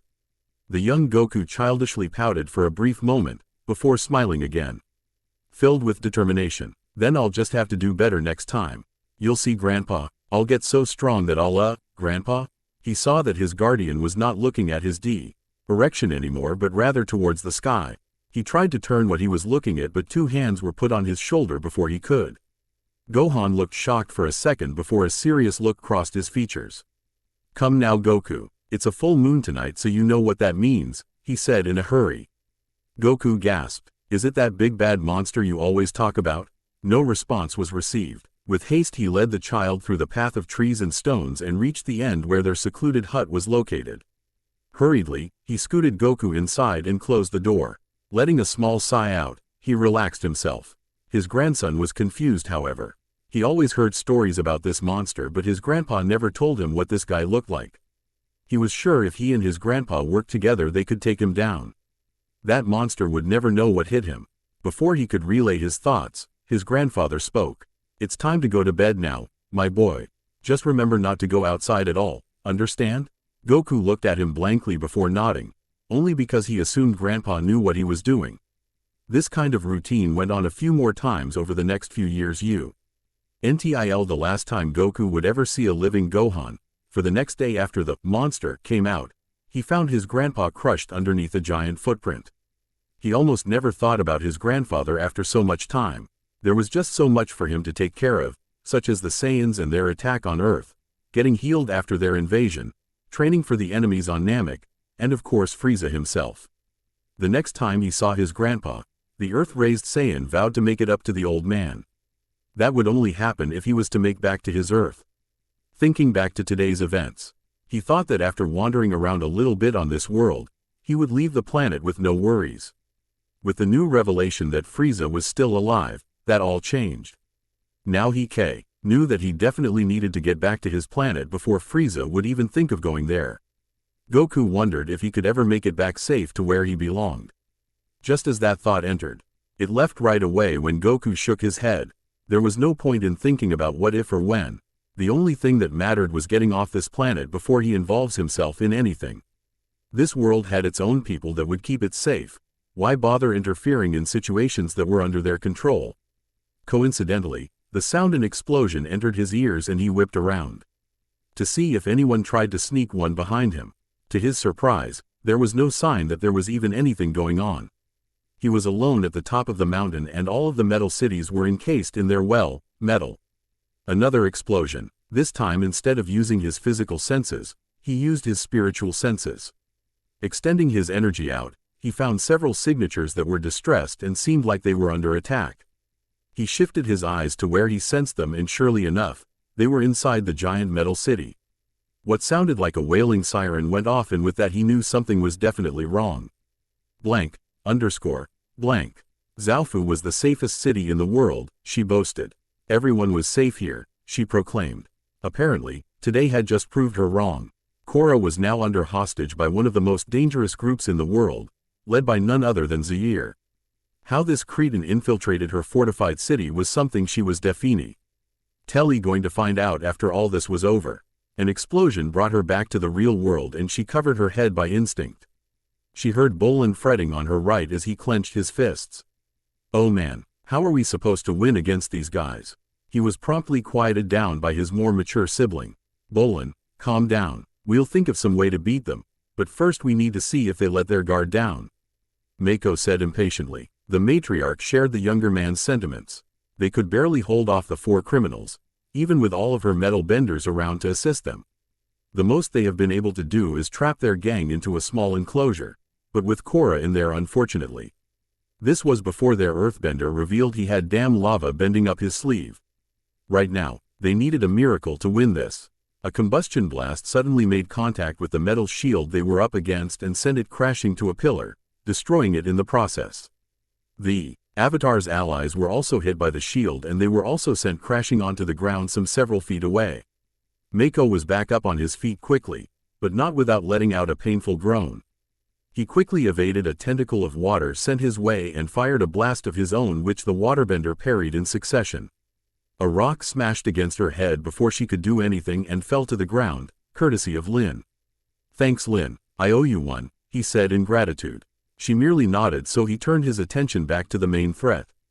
Minghua, Zaire yelled out, her lack of response. He told the criminal that she was unconscious. Growling, he turned to the others. You guys hold them off. I'll create some cover for us. Spinning his staff like a fan around his head, the dust around them collected around it and started to obscure them from view. All of a sudden, a metal cord wrapped around his hand and staff, halting him from completing his goal. The airbender was hauled out of the island surrounded by lava and was forced to contend with the metal bending guards. Jerking his way out of their grasp, he quickly sent an air torrent towards the guards. Unable to dodge it at such close range, it sent them on a collision course with the wall of a building, knocking them out. Thinking he was done with them, Zaire scoffed and used his airbending to quickly propel himself towards his comrades. A rock pillar appeared in front of him, making him barrel right into it. Dazed, he got up and saw 3 more guards ready to take him down.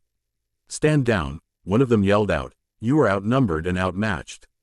Scowling, the rogue airbender swung his staff and a giant gust of air followed suit.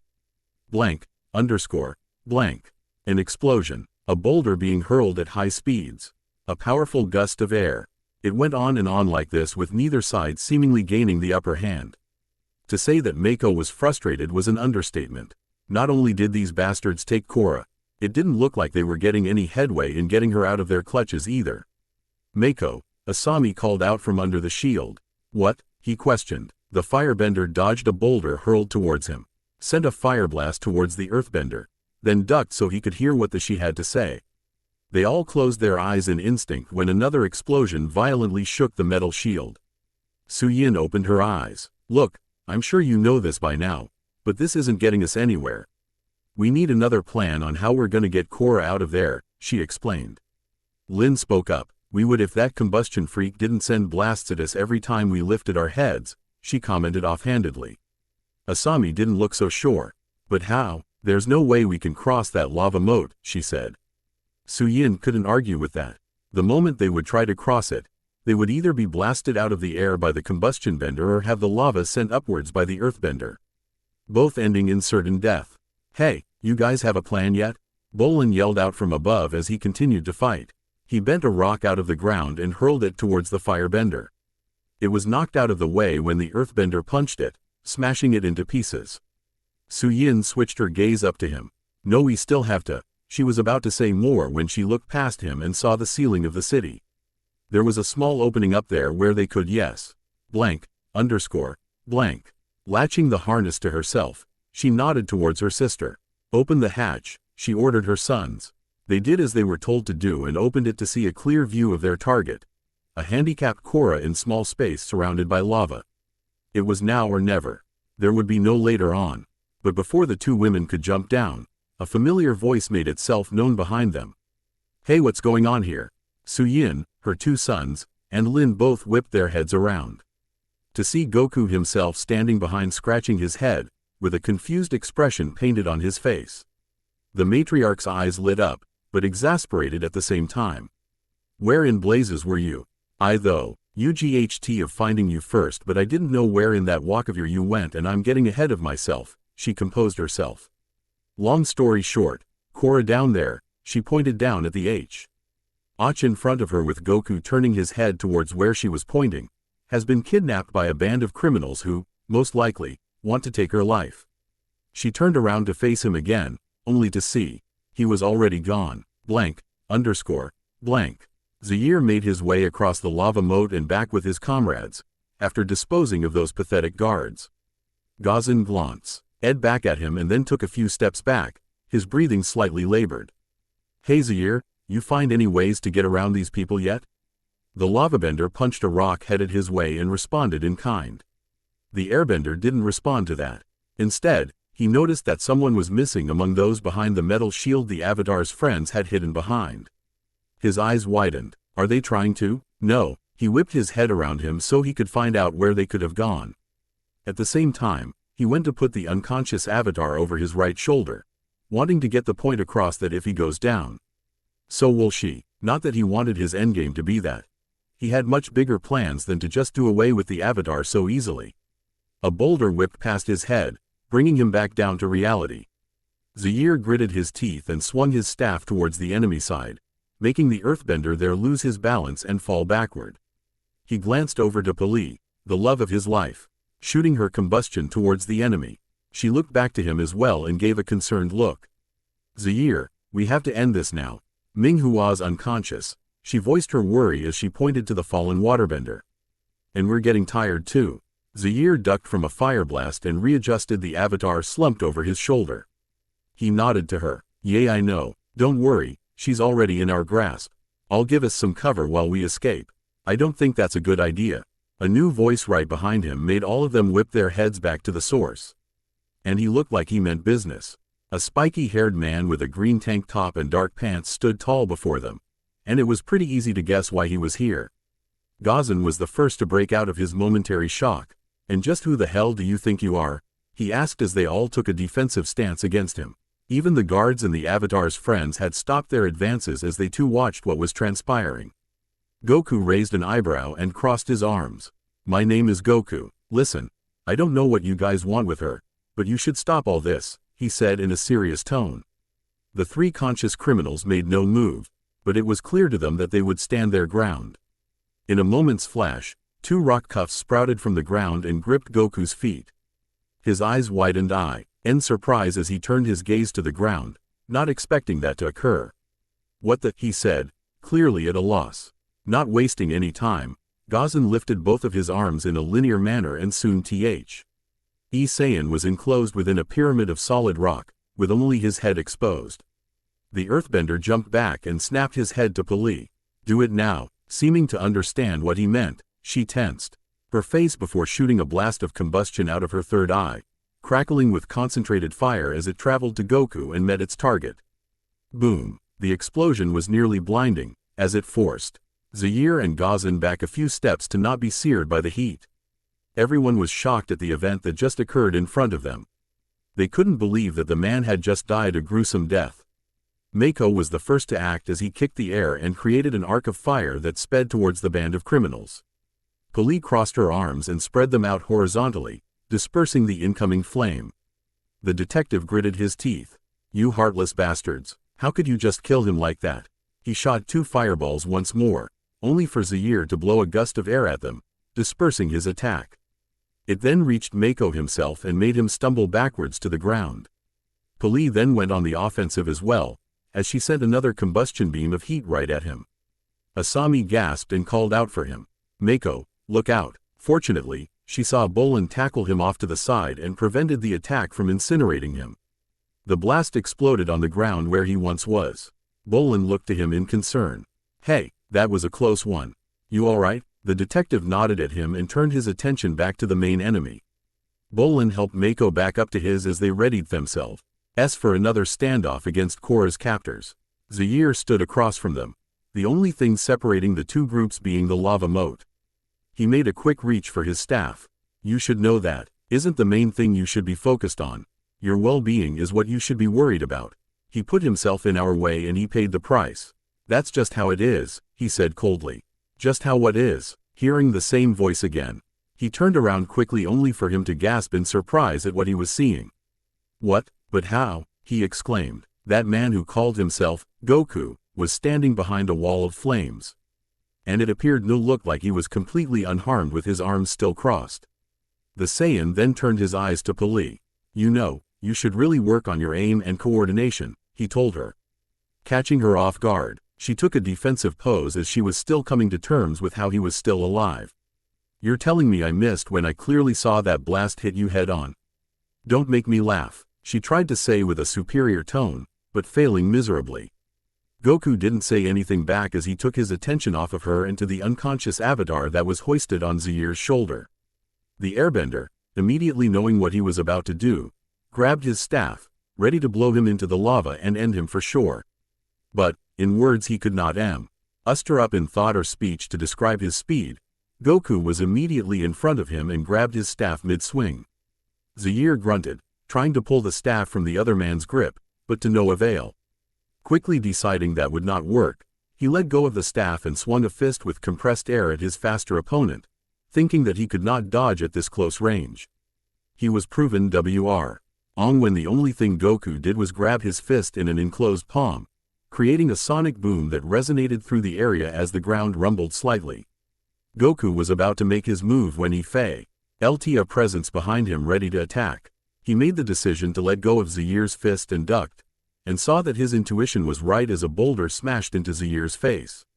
He stumbled backwards, almost losing his grip on the avatar. "Gah!" he yelled out in pain as he became slightly dazed. Everyone else outside the island surrounded by lava was amazed at how well that one man was faring against the infamous criminals, whereas they struggled to even fend for themselves. Mako and Bolin in particular watched in awe as Goku expertly handled them without being overwhelmed. Though, that didn't stop them from worrying about the possibility of that happening, of course. Bolin looked towards his brother. "I'm not sure about you, but don't you think we should help out?" Mako looked uncertain, not usually an expression that he would think his brother would show him. Bolin then put a hand on his shoulder. "Come on, we can't just stand around here doing nothing. Our friend is still in Zaire's hands. If it was the other way around, she would do anything to get us back, so we should do the same." Bolin exclaimed, trying to steal his brother into putting on his game face. The short speech was apparently enough to convince Mako and met Bolin's gaze. "You know what, Bolin, you're right." Bolin then smirked, which Mako kindly returned. He then looked ahead at the battle waging on in front of them.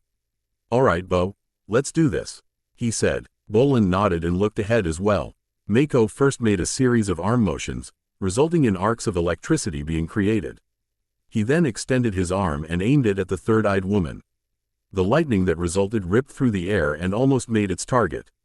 Pali gasped and dived for the ground, escaping the lightning's wrath. Without wasting any time, she got up immediately, dodged a boulder that was sent her way, courtesy of the earthbender, and fired a combustion blast at them. Meanwhile, Zaire and Gazan were still struggling with the Saiyan, who either kept blocking or dodging their attack, all without breaking a sweat this entire time. Gazan clenched his fists and extended his arms inwards. Rocks that were inside the moat were ripped from the ground, squeezed into pebbles, and shot right at Goku from all directions. The Saiyan watched the rocks shoot towards him but did not pay attention to them. Instead, he turned his gaze up and smiled. What happened next left Gazan gawking. Goku phased out of sight completely. Gazan still kept his guard up, in case this was all a trick. Hey, where did he, the earthbender did know. Get to finish his sentence as he felt a small, but powerful chop to his neck.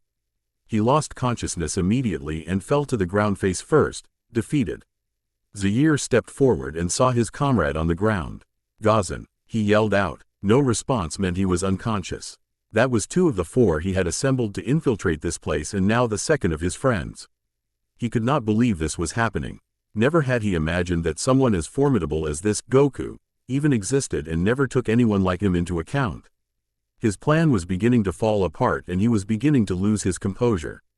Looking back at Goku, he now seethed in rage, but the Saiyan was still not intimidated at all. Goku then, however, smiled. "Hey, just in time."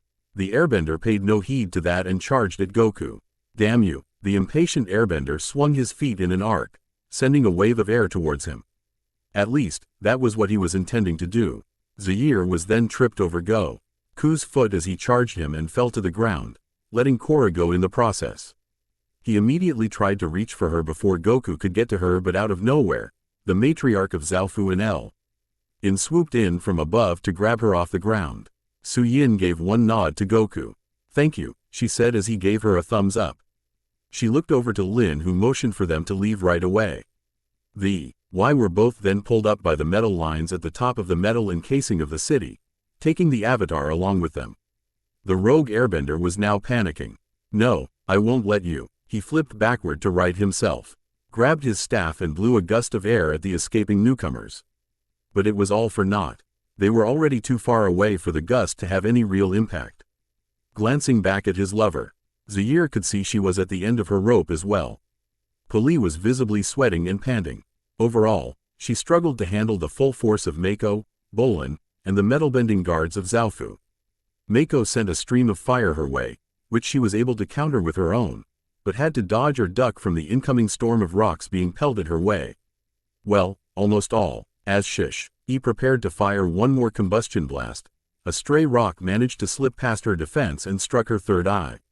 The explosion caused her to fly off to the other side of the closed space, nearly touching the lava. Zaire was shell-shocked. Pali, he tried to reach out, but it was clear she was down for the count as well, leaving him as the sole member who could still fight.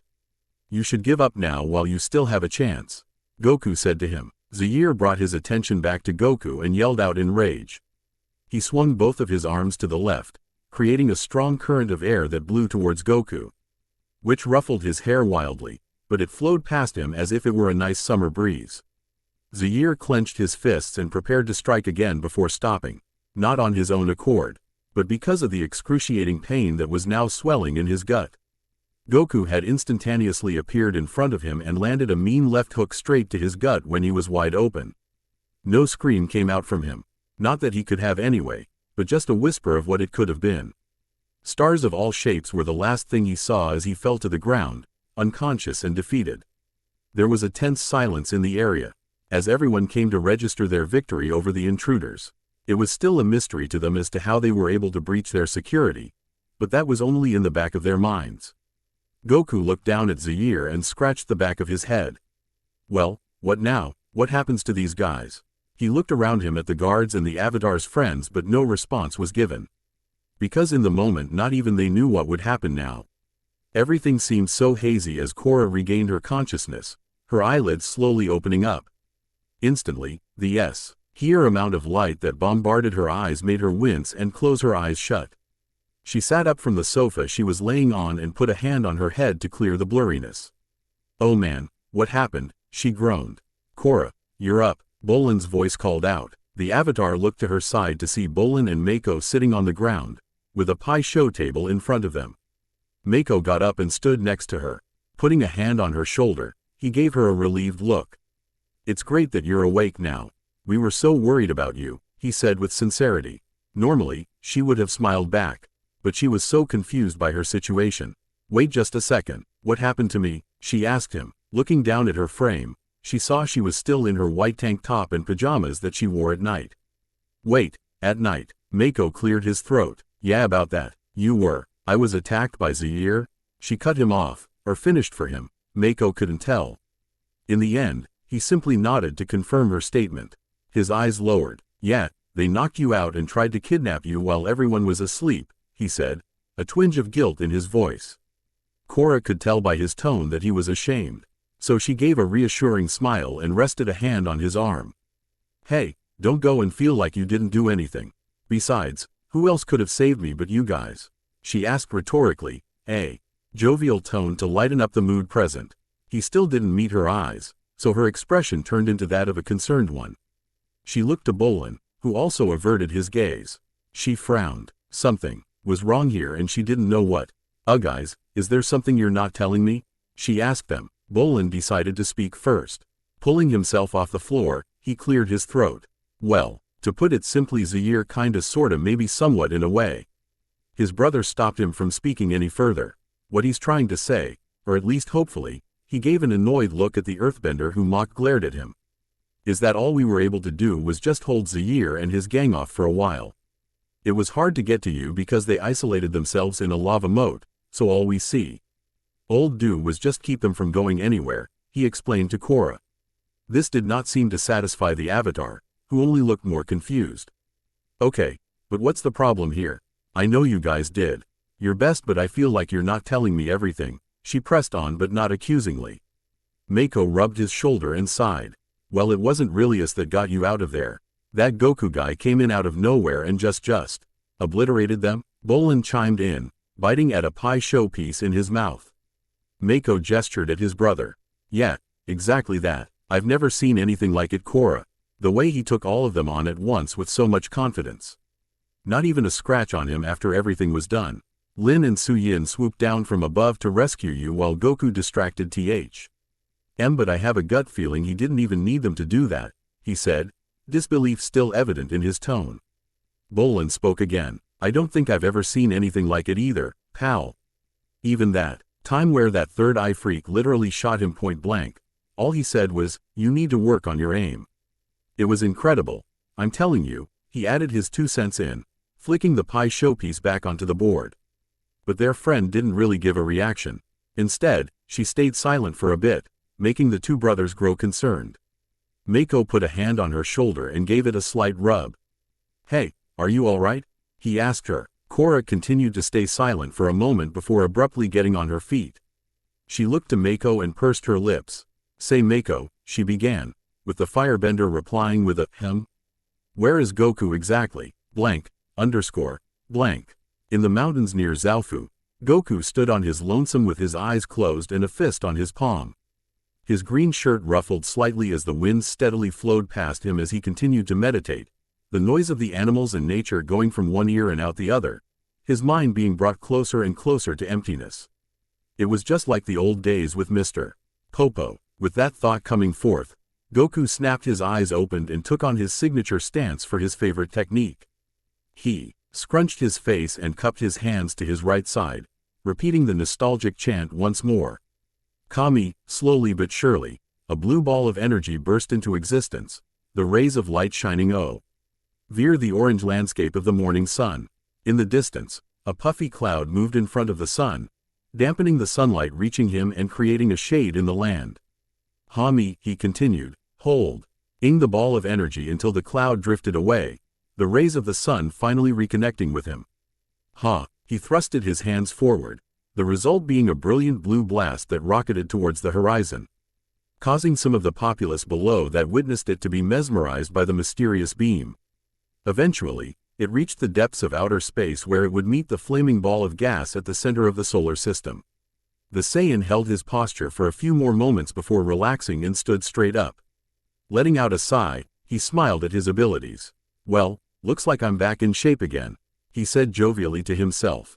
Looking towards the horizon, he rolled his shoulder muscles a little. It was a bit of a relief to him that he was in tip-top form again, having no more injuries that would hold him back any further. Too bad there was no one on this planet that could really allow him to test his abilities and his power increase with. What came as strange to him was his energy was so much higher now than it was on Namek in his natural state. But that transformation though, halfway through his battle with Frieza was something that was on the forefront of his mind. That Super Saiyan form that Vegeta had mentioned over and over again gave him strength and power beyond his wildest imaginations, but like he had mentioned to the group of people he met earlier, it came at a cost of his best friend's life. Even though knew now that not all hope was lost and Krillin was most likely back to the land of the living at this point, it was that hopelessness, fear, sadness, and most of all, rage that pushed him over the edge on Namek and gave him the power to defeat his killer once and for all. Or so he had thought initially. At the thought of that fact, Goku's face darkened. It came as far and distant at first, but even from where Goku was, there was only one being in the universe that could hold an energy that malicious and evil, as far as he knew. But thing was for sure. Frieza's body was well damaged beyond normal repair. What, with upper body and his arm being sliced off from the rest of his body, it would take a long time for him to be fully recovered. And when the time came that he was fully restored, he would travel to his home world and go after his family and friends. And for added measure, Frieza would try to blow up the planet just to spite him. This gave him all the reason to train even more and attain the transformation once again that had quite frankly saved his neck and everyone else's along with it. But how to do it again was the real question. Goku, damn, he really needed to be more aware of his surroundings a little bit more. The man in question shook his head as he turned around to see who addressed him. Who he saw was the girl that almost got kidnapped last night, which was Korra. She stood a couple strides away from him with a look that told him that she was eager to ask him something. Goku gave a small wave of his hand. "Hey Korra, how are you feeling now?" he asked her politely. The avatar gave a cheesy smile. "I'm feeling better now, thanks for asking. What are you doing all the way up here?" she asked, in return as she came a few steps closer. He shrugged and stretched his arms out. "Just trying to get back into shape now that I'm fully healed," he answered as he did a few squats. Korra just nodded at that, watching as he did a little warm-up jump before setting his feet back on the ground. She scratched her shoulder as she looked off to the side. "Say Goku, the Saiyan stopped his stretching to listen to what she was going to say. He raised his eyebrows in curiosity. What is it?" he asked her. She met his gaze. "I just wanted to thank you for what you did yesterday, saving all of us from Zaire and his crew. It's really appreciated from everyone and definitely from me." Her gratitude came out as sincere as she could make it. But all Goku did was laugh and waved a hand. "Don't mention it. Truth be told, I don't really know what exactly was going on when I heard those explosions, but I saw the rest of your friends do their best to get you back. All I did was give them a helping hand." He tried to downplay, but Korra was not going to have any of that. Her jaw dropped. "A helping hand? Goku, you literally took all of them down one by one without wearing yourself out," she exclaimed, taking a step forward. Goku just closed his eyes while sporting a huge grin. She continued on to stare at him with awe. "Where did you even get that kind of skill anyway?" she asked him. He simply chuckled and put his hands on his hips. "Well, my secret was doing push-ups, sit-ups, and lots of sensu beans." He laughed at his attempt at a joke seeing as it did not have the same effect on the eager girl in front of him. Korra raised an eyebrow at his explanation. "Sensu beans? Never mind that. I was going to ask you if you think you can show me the way you fight," she requested once more. Meeting him eye to eye, Goku was again surprised at being put on the spot once more. "Sheesh, this girl really does not let up," he thought to himself. But who was he to judge when he was the same exact way? Chuckling to himself, he actually considered weighing his options. Teach this girl his form of martial arts and possibly not make it back in time to his world and help his friends. Or say no and leave while he still can without interfering too much in this world's affairs. With that line of thinking, it was easy to choose which option he should pick. With an apologetic stare, he shook his head, which made Korra's face fall visibly. I'm really sorry, Korra, but my answer from before still stands. I have to leave this planet as soon as possible. My friends and F.A. Miley probably already think I'm dead and it's best if I leave today honestly, he told her truthfully, not that it would appease her in any way. It didn't. Her face did the most visible drop he had ever seen, making him feel really bad. The Avatar then sighed in resignation. I guess so, but it was worth another try. I can't keep you away from your family. Spirits know I'd do the same for mine, she said. Giving him an understanding smile. Goku smiled back, glad that she was able to understand. Who knows, maybe he'd cross paths with this planet again in the future. Then he'd give her the training she wanted. A warrior's determination was what he saw in her eyes. But for now, he'd have to reject this request of hers. Goku's statement from earlier was still resounded in Korra's mind and it bummed her out to no end. She understood his reasoning for rejecting her request and would never fault someone for thinking of their family. Spirits knew she would go to any lengths to protect her own. Still, it was just such a waste of an opportunity in her opinion. Maybe if she was a little more persistent she could have had at least a week to learn from him. No matter how hard she tried to get it out of her head or Goku flat out rejecting her every time, she could still feel the power of his Kaioken technique that had her mesmerized. These thoughts plagued her as she walked back to her temporary housing in Zaofu. She had just turned the corner to walk down the path leading to the house when she heard her name being called out. Korra, a minute please. She turned to see Suyin coming up behind her. The Avatar smiled and waved at her host. Hey Suyin, it's good to see you, she greeted. The Zaofu matriarch slowed down to a halt before wrapping her in a warm hug. No Korra, it's great to you. How are you feeling? They let go of each other and stepped back. Well, the Shirshu venom wore off so I'm back in top form, she said, flexing her muscles for show. Suyin smiled. That's good news, Korra. Come with me. We'll talk more inside with Lin and Asami. She motioned for her to follow her. Not long afterwards, they reached Korra's house.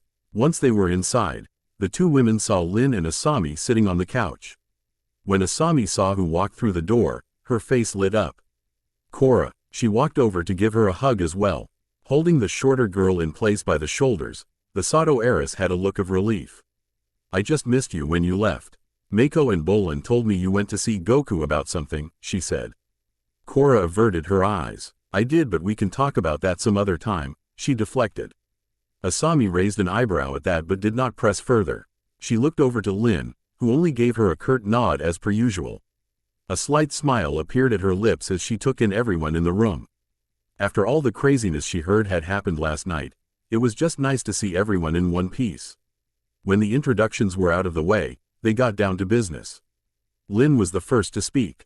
Has anyone found where they came in from? The police chief queried. Everyone shook their head as none of them anything of value. She pinched the bridge of her nose before looking at her sister. We need another approach. Let's start questioning the guards this time instead of looking ourselves, she suggested. Suyin thought about it for a moment then nodded. I agree. Let's find out if there is a mole in our city. There was a guard posted at the door who she called for. Find Aiwei and tell him to meet me at the interrogation room. He should be in his office at the city hall right now, she ordered. The guard did as she was told and left the house. She then looked towards Korra. In the meantime, I'm going to go out and put out a call for all guards to be notified for a meeting with me today. I'm not letting this drag out any longer than this has to. We'll find out just who was willing to put your life in danger. Afterwards, Suyin and Lin left the house to begin their search, which left Korra and Asami alone. They both sat down opposite of each on the couches and let out a collective sigh. Asami spoke up. So are you going to tell me what happened earlier? She asked regarding Korra's deflection not 10 minutes ago. Korra averted her eyes again. I went to thank Goku for last night and asked if he could show me his way of fighting, but the guy is adamant about leaving soon, she confided. Even though she knew that Asami would not judge her, she did not feel the need to talk about that right now. Her friend did not take the hint. You mean he blew you off again? She asked bluntly. She was met with a slight glare and the Sato heiress put her hands up. I didn't mean it like that. He really said no twice, huh? Why do you want him to teach you so bad? Looking around to see if anyone else was inside, she decided to relay her true thoughts on the matter to her close friend. After last night, I couldn't help but think that maybe it wouldn't hurt to have a little help. You saw it, they nearly kidnapped me and I couldn't even lift a finger. She felt dejected just talking about it. In her mind, it was as if she had failed to prevent. What could have happened to her friends? When Goku told me his technique could enhance all my senses and powers, I just felt it was the answer I needed all along. It could have been my chance to learn something to one-up Zaire.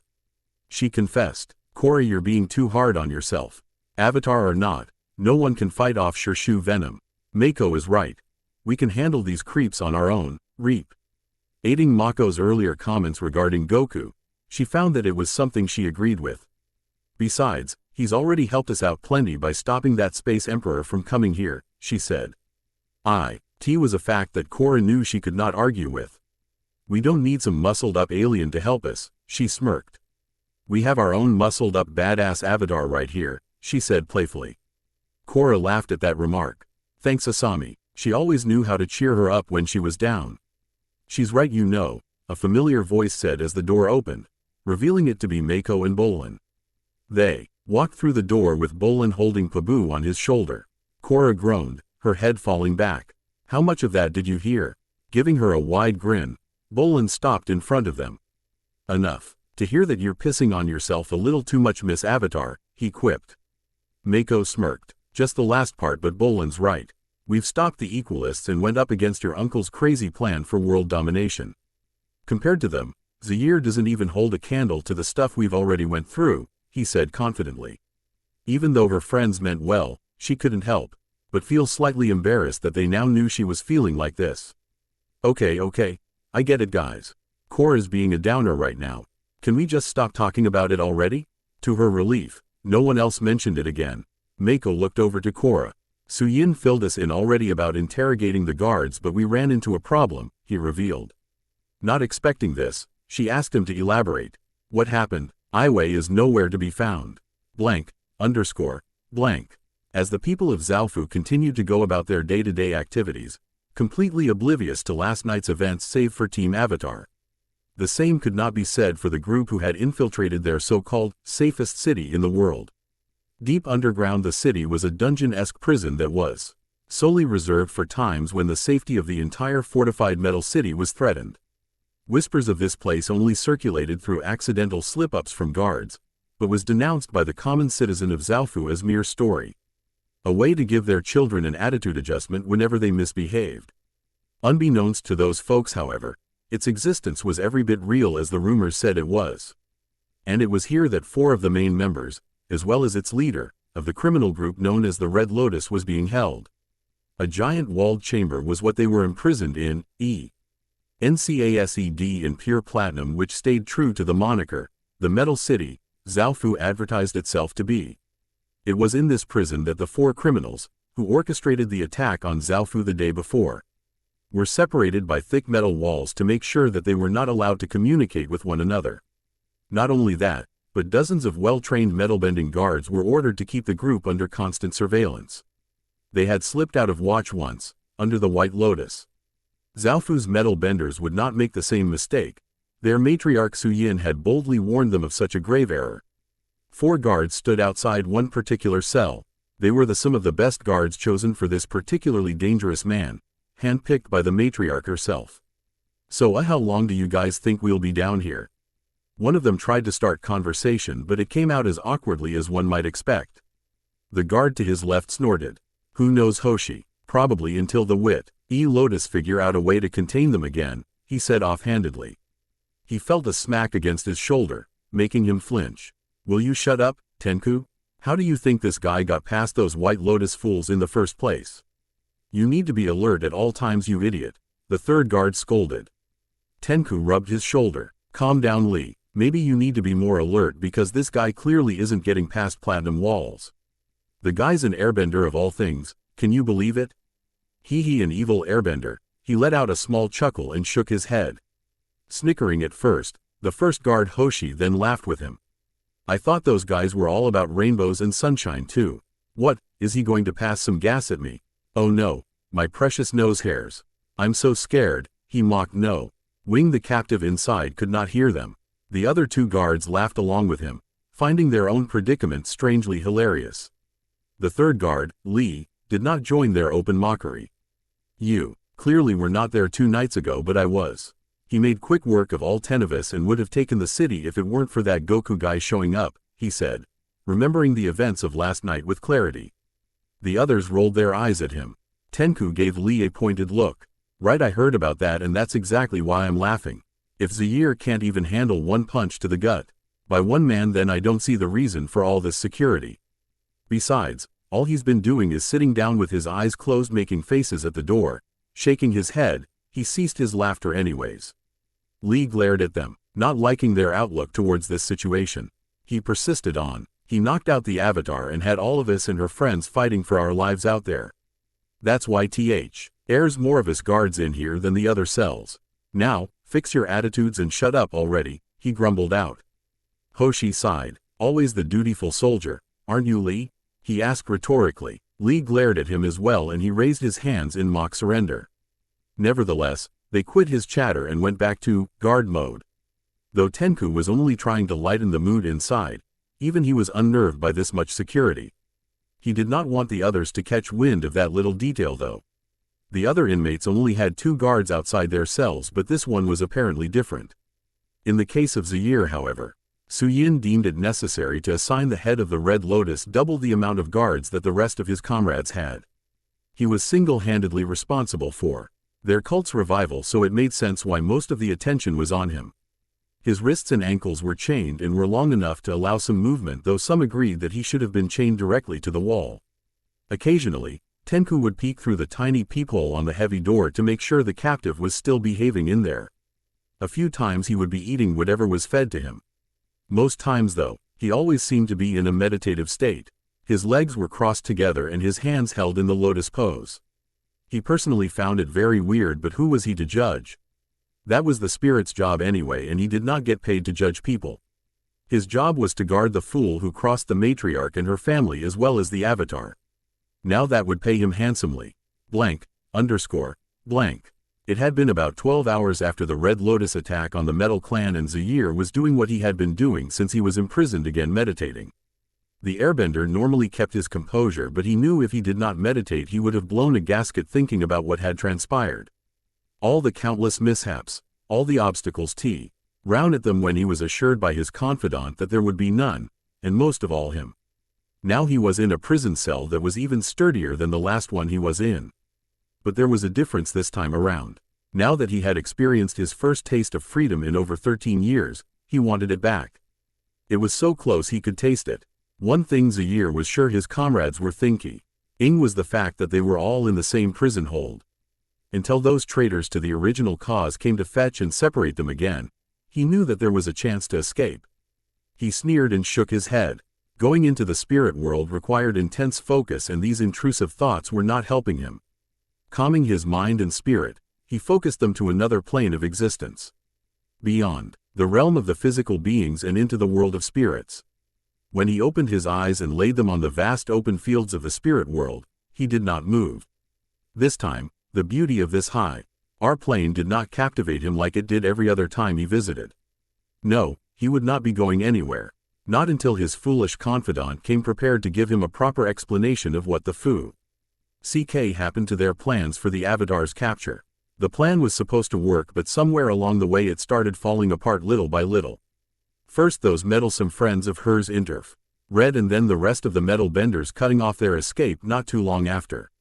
It was infuriating how easily their escape from the Metal Clan had backfired on them, but the Red Lotus leader was sure their team could have taken out the rest of those fools, as he was already seeing the wear and tear on their faces long before he did.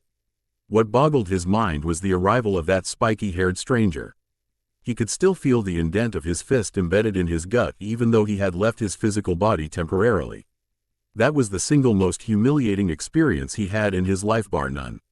He was not one to dwell on matters like these, as he had plenty of time to think about his last defeat that cost him his freedom, so he thought he knew better now. But what happened back there was nothing short of terrifying. The rogue airbender could not believe how easily his group of highly skilled benders, the best in the world even, had lost to one man. They had become child's play to force, unlike he had ever seen, and the worst part about it was that the stranger did not even break one sweat. It unnerved him greatly when he emerged unscathed from Poli's point-blank blast. Any normal man should have been incinerated from that, but this guy, not only did he not have a single scratch on him or his clothes, but he proceeded to mock them right afterwards. His thoughts ended when he saw the outline of a familiar figure approaching him, and his eyes darkened. It was revealed to be Aiwei, looking more nervous with every step he took towards the airbender. Good, just as he should be, he thought. They both said nothing for a little bit until Aiwei broke the silence, clearing his throat. That was not supposed to happen, he began. Zaire said nothing, keeping his gaze steeled on the truth seer. The man in question gulped. I tried to take every measure I could to ensure Goku would not interfere, but he... Why was I not informed about this, Goku? Aiwei faltered at the question. He appeared outside Zaofu badly injured a week before our last correspondence, and I did not think he would recover so fast. But he somehow recovered after we formulated the plan, and 2 nights before your arrival, so 2 days had elapsed. By then you had already been traveling to Zaofu, and I was unable to reach you during that time, he explained, trying to keep his face neutral. Zaire narrowed his eyes and walked forward until he was face to face with him. That's not what I meant. Why was I not told of his presence the day we got there? No note and no warning at all about some muscle-headed freak. I imagine people like you take measures to know of potential threats to your position, so why wasn't the same courtesy extended to me? He questioned sharply. The truth seer could not form a response to that and averted his eyes, preferring to look at his feet instead. He tilted his head to the side. Could it be Aiwei that you've switched allegiances? At that, the older man's head snapped upwards in alarm. After all, you already work for that Baifeng already. It would be easy for you, wouldn't it? No, I would never betray the Red Lotus. Please, I can explain everything if you give me a moment of your time. I have been giving you more than a moment and you haven't been using it well, Zaire said in a low voice. Yes, I do apologize for my negligence first. The information should have relayed to you. But this Goku, he has said things that made me quite skeptical, even though he was telling the truth. He paused, trying to gather his next words. This will sound insane, but he said he was an alien from outer space. He muttered out the last part, though Zaire heard what he said. Zaire blinked and wondered if he had heard him right. Out of any explanation he could have give, and him, that was the one he chose to go with? Without warning, Aiwei was grabbed by his shirt and the two disappeared. They reappeared at the slope of a cliff above a foggy area before the truth seer could react. The old fool would see just how he thought about that half-assed excuse as he held him over the edge. He looked downright terrified, and rightfully so in Zaire's opinion. I'm going to give you one chance to repeat yourself, or so may the spirits help me I don't send you down this abyss right now, he growled out, ready to throw this potential traitor into the pit of madness below. The older man could only close his eyes in fear. No, I am telling you the truth and nothing but the truth, I swear it. He yelled out in terror just as Zaire was ready to do the deed. I saw his other LDLY power myself the day he awakened, and I knew he could not be near Zaofu when our plan was to unfold. Slowly opening his eyes, he saw Zaire keeping his steely gaze on him. Taking it as a sign to keep talking, he did just that. When the time came, I had followed him all the way from Zaofu to the mountains about 10 miles from the city, he continued, doing all he could to not stutter. He even reached the peak of a mountain and stood there staring at the full moon. But then an explosion came from the direction of the city, which I am sure he heard as well. Before I could even blink, he just vanished. A deep breath followed. I could not believe this myself either when I saw it happen, but please, I beg that you trust me, I did all I could. He gulped, hoping that his story was enough to pull him back from cliff's edge. Neither said a word for a few brief moments as Zaire bore his eyes down at Aiwei's, trying to look for any signs of deception. Then, to the truth seer's great relief, he was hoisted back on his feet. Before he knew it, they disappeared again before reappearing back at the same spot they were originally at. The rogue airbender let go of his grip on his robes and took a step back. He wanted to throw this fool into the pit of madness so much, but as much as he tried, he had already seen the proof for himself. The truth seer was definitely onto something with this Goku, he knew that much. Though the fact remained that this new adversary, being an alien, was still too far-fetched and insane, even by his standards. But if what he was saying really was true, then he's Sue. LD, take no chances with this new interloper. How can I be sure if I let you go now that you'll produce results for us the next time we call for you? The leader queried. The query threw off the man in question. That was something did not know if he could answer. He was walking on thin ice with the leader, so he tried to think of anything useful he could add. I have a good feeling that we might not have to worry about Goku for too long. He blurted out. Zaire did not expect him to say that. He figured the fool would try to defend himself, but this took a different turn. What do you mean by that? It was too late to turn back now. Goku had mentioned that he has family and friends waiting for him and he must return back to his world as soon as possible. I had already advised him to do so once he told us about them. Aiwei revealed. If that's true, you'll keep pushing him in that direction. Keep him away from this Zaofu for good this time. Or at least until I can figure out what to do with him after the Avatar is in our grasp. Because if you don't, I guarantee there won't be a next time for you, Zaire threatened. Aiwei gulped, knowing full well he would follow through with threat. Our plans have been jeopardized thanks to your incompetence, but there's still use for you yet, Aiwei. Do not disappoint us again, are we clear? Getting a nod of confirmation in return, he took a step forward and grabbed his robe again. Now when you get back, here's what you're going to do. Blank, underscore, blank. Not that I don't trust you, but are you sure you know what you're doing, Mako? Bolin asked. His brother sighed. Yes, Bolin, we have to try this. Otherwise we won't know for sure if he's hiding something. After hearing that Aiwei was nowhere to be found in the main city hall, Mako suggested that they search for him themselves. The others questioned his motives regarding this, seeing that there were plenty of guards to look for him. He had said that there was no reason for him to be missing at a time like this, especially when they needed him to interrogate the guards. To his friends, it implied that Mako thought Aiwei was the traitor. When they went to ask around, some people had said that he had not been seen since yesterday before the attacks. With that information, the team had their full attention to the matter. Asami suggested that they should not tell Suyin about their theory, as she would not like her own trusted advisor to be accused in such a way. The others agreed to that and set about finding the lost truth seer. Now they were outside of Aiwei's house, the location given courtesy by one of the guards. Ducking underneath the bushes, Bolin looked inside through a window and found no one there. He's not inside, or at least it doesn't look like it, he added. Korra stood up. That's good enough for me. Let's go inside and look for clues, she said.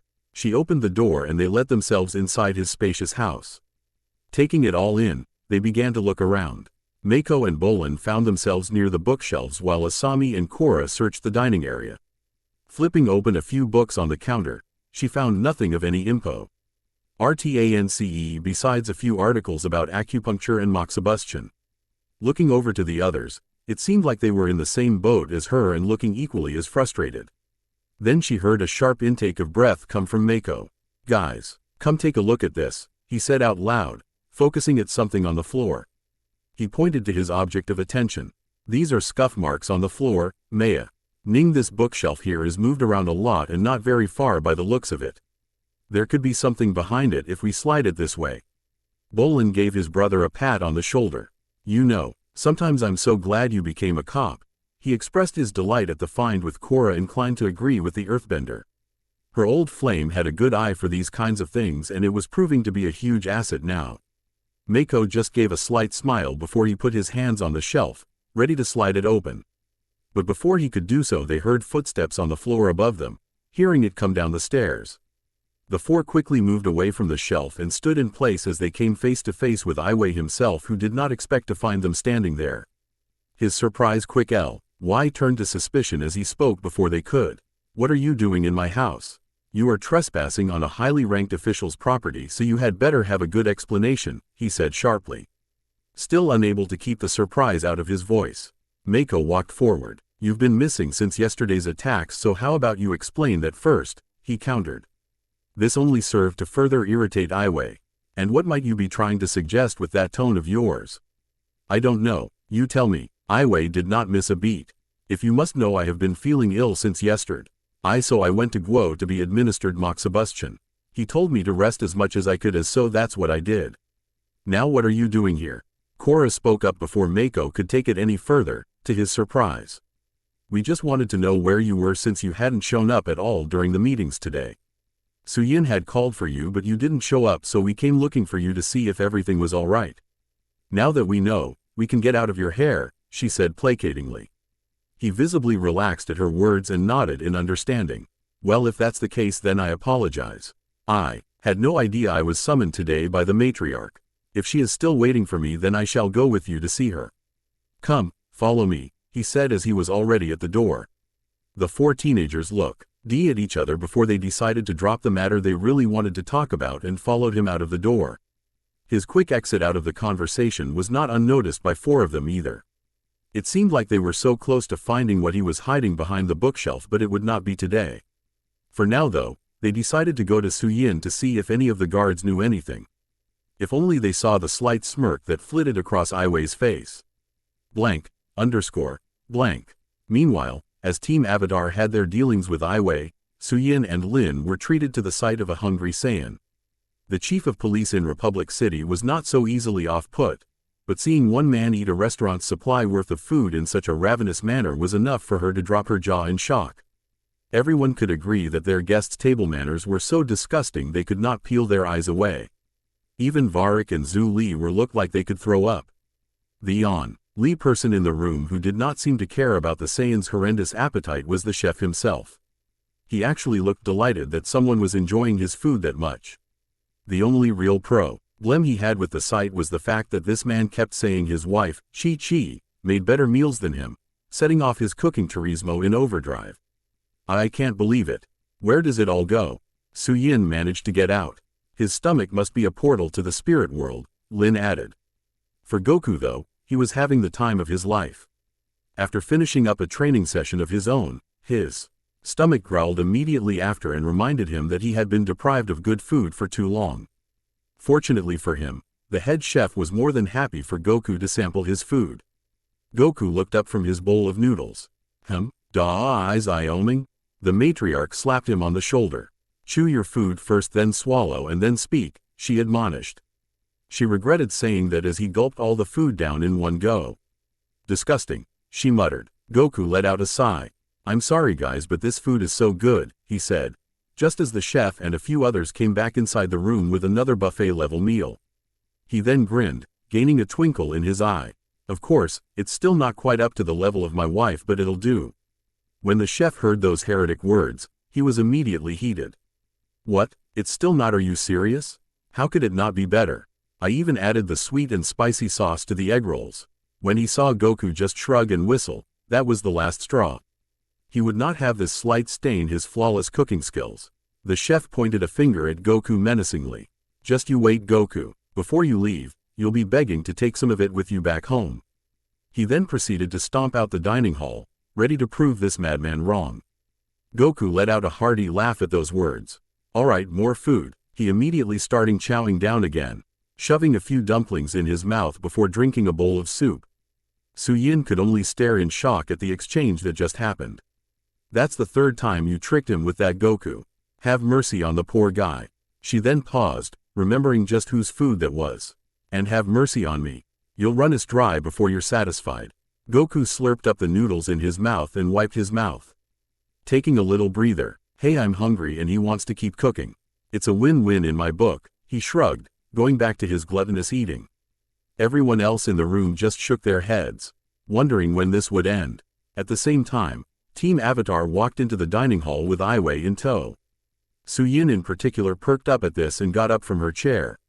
Where have you been? We've looked everywhere around the building earlier and you weren't here, she asked sharply. Aiwei only bowed to her. My apologies. I came down with an illness yesterday to which Guo administered moxibustion, he explained. Suyin nodded, knowing of the procedure that was given to her a few times by the same man. He told me to take it easy for the rest of the day and get plenty of sleep, so that was what I did. If I knew you called for me, I would have been there in an instant, he assured her. The clanging of bowls caught their attention and saw Goku cringing at the sound. He saw annoyed looks everyone gave him and muttered an apology before digging in again. Suyin seemed to accept his explanation without question and moved on from it. Well, if you're feeling better now, and I would ask that you help us find whoever let those criminals inside our city last night. They can't be allowed to aid them into the metal cities again, she ordered. Aiwei nodded. Yes, you're right. Who should we start with? He asked. We'll start with the guards and see if they are hiding anything. Your ability to detect lies will really come in handy this time, Iway, she told him. As they discussed what the next plan of action would be, Team Avatar came over to sit by Goku, who was nearly done ravaging his food. Bolin only stared in amazement at the alien man's appetite while the rest tried to keep their own food in. Goku, where does all that food even go? Do you have second or third stomach somewhere? He asked genuinely. He finished his last bowl and let out a small burp. He patted his belly in contentment before contemplating his question. You know, that's actually a good question. But I'm pretty sure I only have one. Liar, they all collectively thought. Mako, disgusted enough as he already was, decided to get the topic of food out of the conversation. He shifted it to more serious matters. So Goku, can I talk to you about something? He asked, taking a quick glacé over to Iway, who was still talking to Suyin. Goku looked over at him. What is it? Well, I wanted to ask how much longer you were going to stay here for. He hoped that it did not come across as dismissive to the other man. The Saiyan did not seem fazed. I'm thinking about leaving today after I had a little bite to eat, to be honest. I just need that guy over there to keep his hands off of my spaceship by then. He gestured over to Varrick, who looked indignant at the accusation. The fugitive slammed his hand down on the table. Hey, I don't like having people question my great character. IONLY do things like that for the good of humanity. He yelled out. Mako narrowed his eyes at him. Oh yeah, I'm sure it was how your great character got me arrested. He shot back. Varrick raised a brow at that, then brightened. Yes, exactly like that. He then looked over to Goku. Listen buddy, I haven't touched your ship, so leave whenever you want. Even though he really wanted to take it apart and find out how it worked so he could appropriate it. For humanity, of course, not his own selfish desires. That would be so unlike him. Goku gave him a grin. Sounds good, just keep it that way, alright? Before the eccentric businessman could respond, Mako interjected before the conversation could spiral somewhere else. Okay, so going back to earlier, would one of your powers be to see if someone is lying or not? He asked him. Korra and Asami both understood what he meant by that and awaited Goku's answer as well. Goku could only blink. Well, it's not so much a power as it is just a sense. If someone's key feels really weird when they're talking about something, then sure, it's easy to pick up on it, he offered. Mako nodded at that little tidbit. But, if someone was a really good liar and kept themselves composed, I wouldn't really be able to tell. The cop immediately deflated hearing that. If it were anyone else, he would have thought it would not matter, but this was Iway they were talking about. He probably knew how to keep himself steady and composed with his heart not off by even one beat. Suddenly Goku furrowed his brow and stood up abruptly. He looked towards the ceiling, startling those in the room. All conversations halted as they took note the sudden alarm that was present on Goku's face. Korra was the first to question him as she approached him cautiously. Goku, what's wrong? What was he staring at the ceiling for? He did not answer her right away, his eyes slowly moving across the ceiling, almost as if he were tracking something. She was about to repeat herself again when he finally spoke up. Someone's coming and they're strong. Blank, underscore, blank. In the deep reaches of outer space beyond the planet Earth, there were 2 points of Lig HT that revealed themselves to be 2 attack balls of the planet Trade. With incomprehensible speeds, they made their way across deep space, leaving a streak of white light behind them. Once the outline of the Earth became visible, they slowed down in order to prepare for their eventual landing. The 2 pods quickly reached the upper atmosphere and cut through the air like a knife. They set it on fire around them while they descended towards the large continent below. Onlookers on the Earth below would see these 2 objects as meteors and would ooh and ah at them, finding them to be neat spectacles. But for the people of a small Earth Kingdom town, this would not be a neat event, as they quickly realized that those objects were headed dangerously close to their settlement. Various cries rang out once the noise of the attack pods became louder and louder, signaling there was not much time left to hurry out of the way.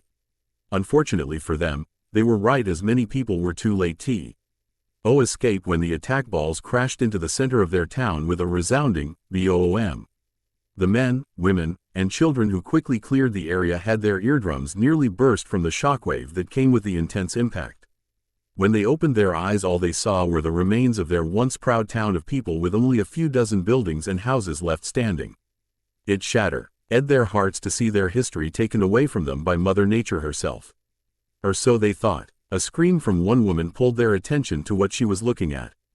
Two beings in some bizarre form of armor came floating out of the craters to greet the locals upon their entrance. They both looked similar to one another, with the only difference being their skin pigmentation, as one on T. He left was red while the other was a medium blue. Neither looked like they had any good intentions, judging by the sinister smirks on their faces. The onlookers could only guess what they were here for, but none of them could imagine what would happen next. The red alien on the left looked to his right. "Well, should we introduce ourselves, ABO?" he asked his partner with a smirk. The blue alien chuckled. "Do the honors, Kato," he said to him. That was he need to say. ABO kept the smirk as he charged his arm with energy, a coating of blue light appearing around it. With one last look at the terrified population, he closed his fist. A few seconds later, the town instantly vanished in a blinding flash of light and took any remaining survivors with it. The end.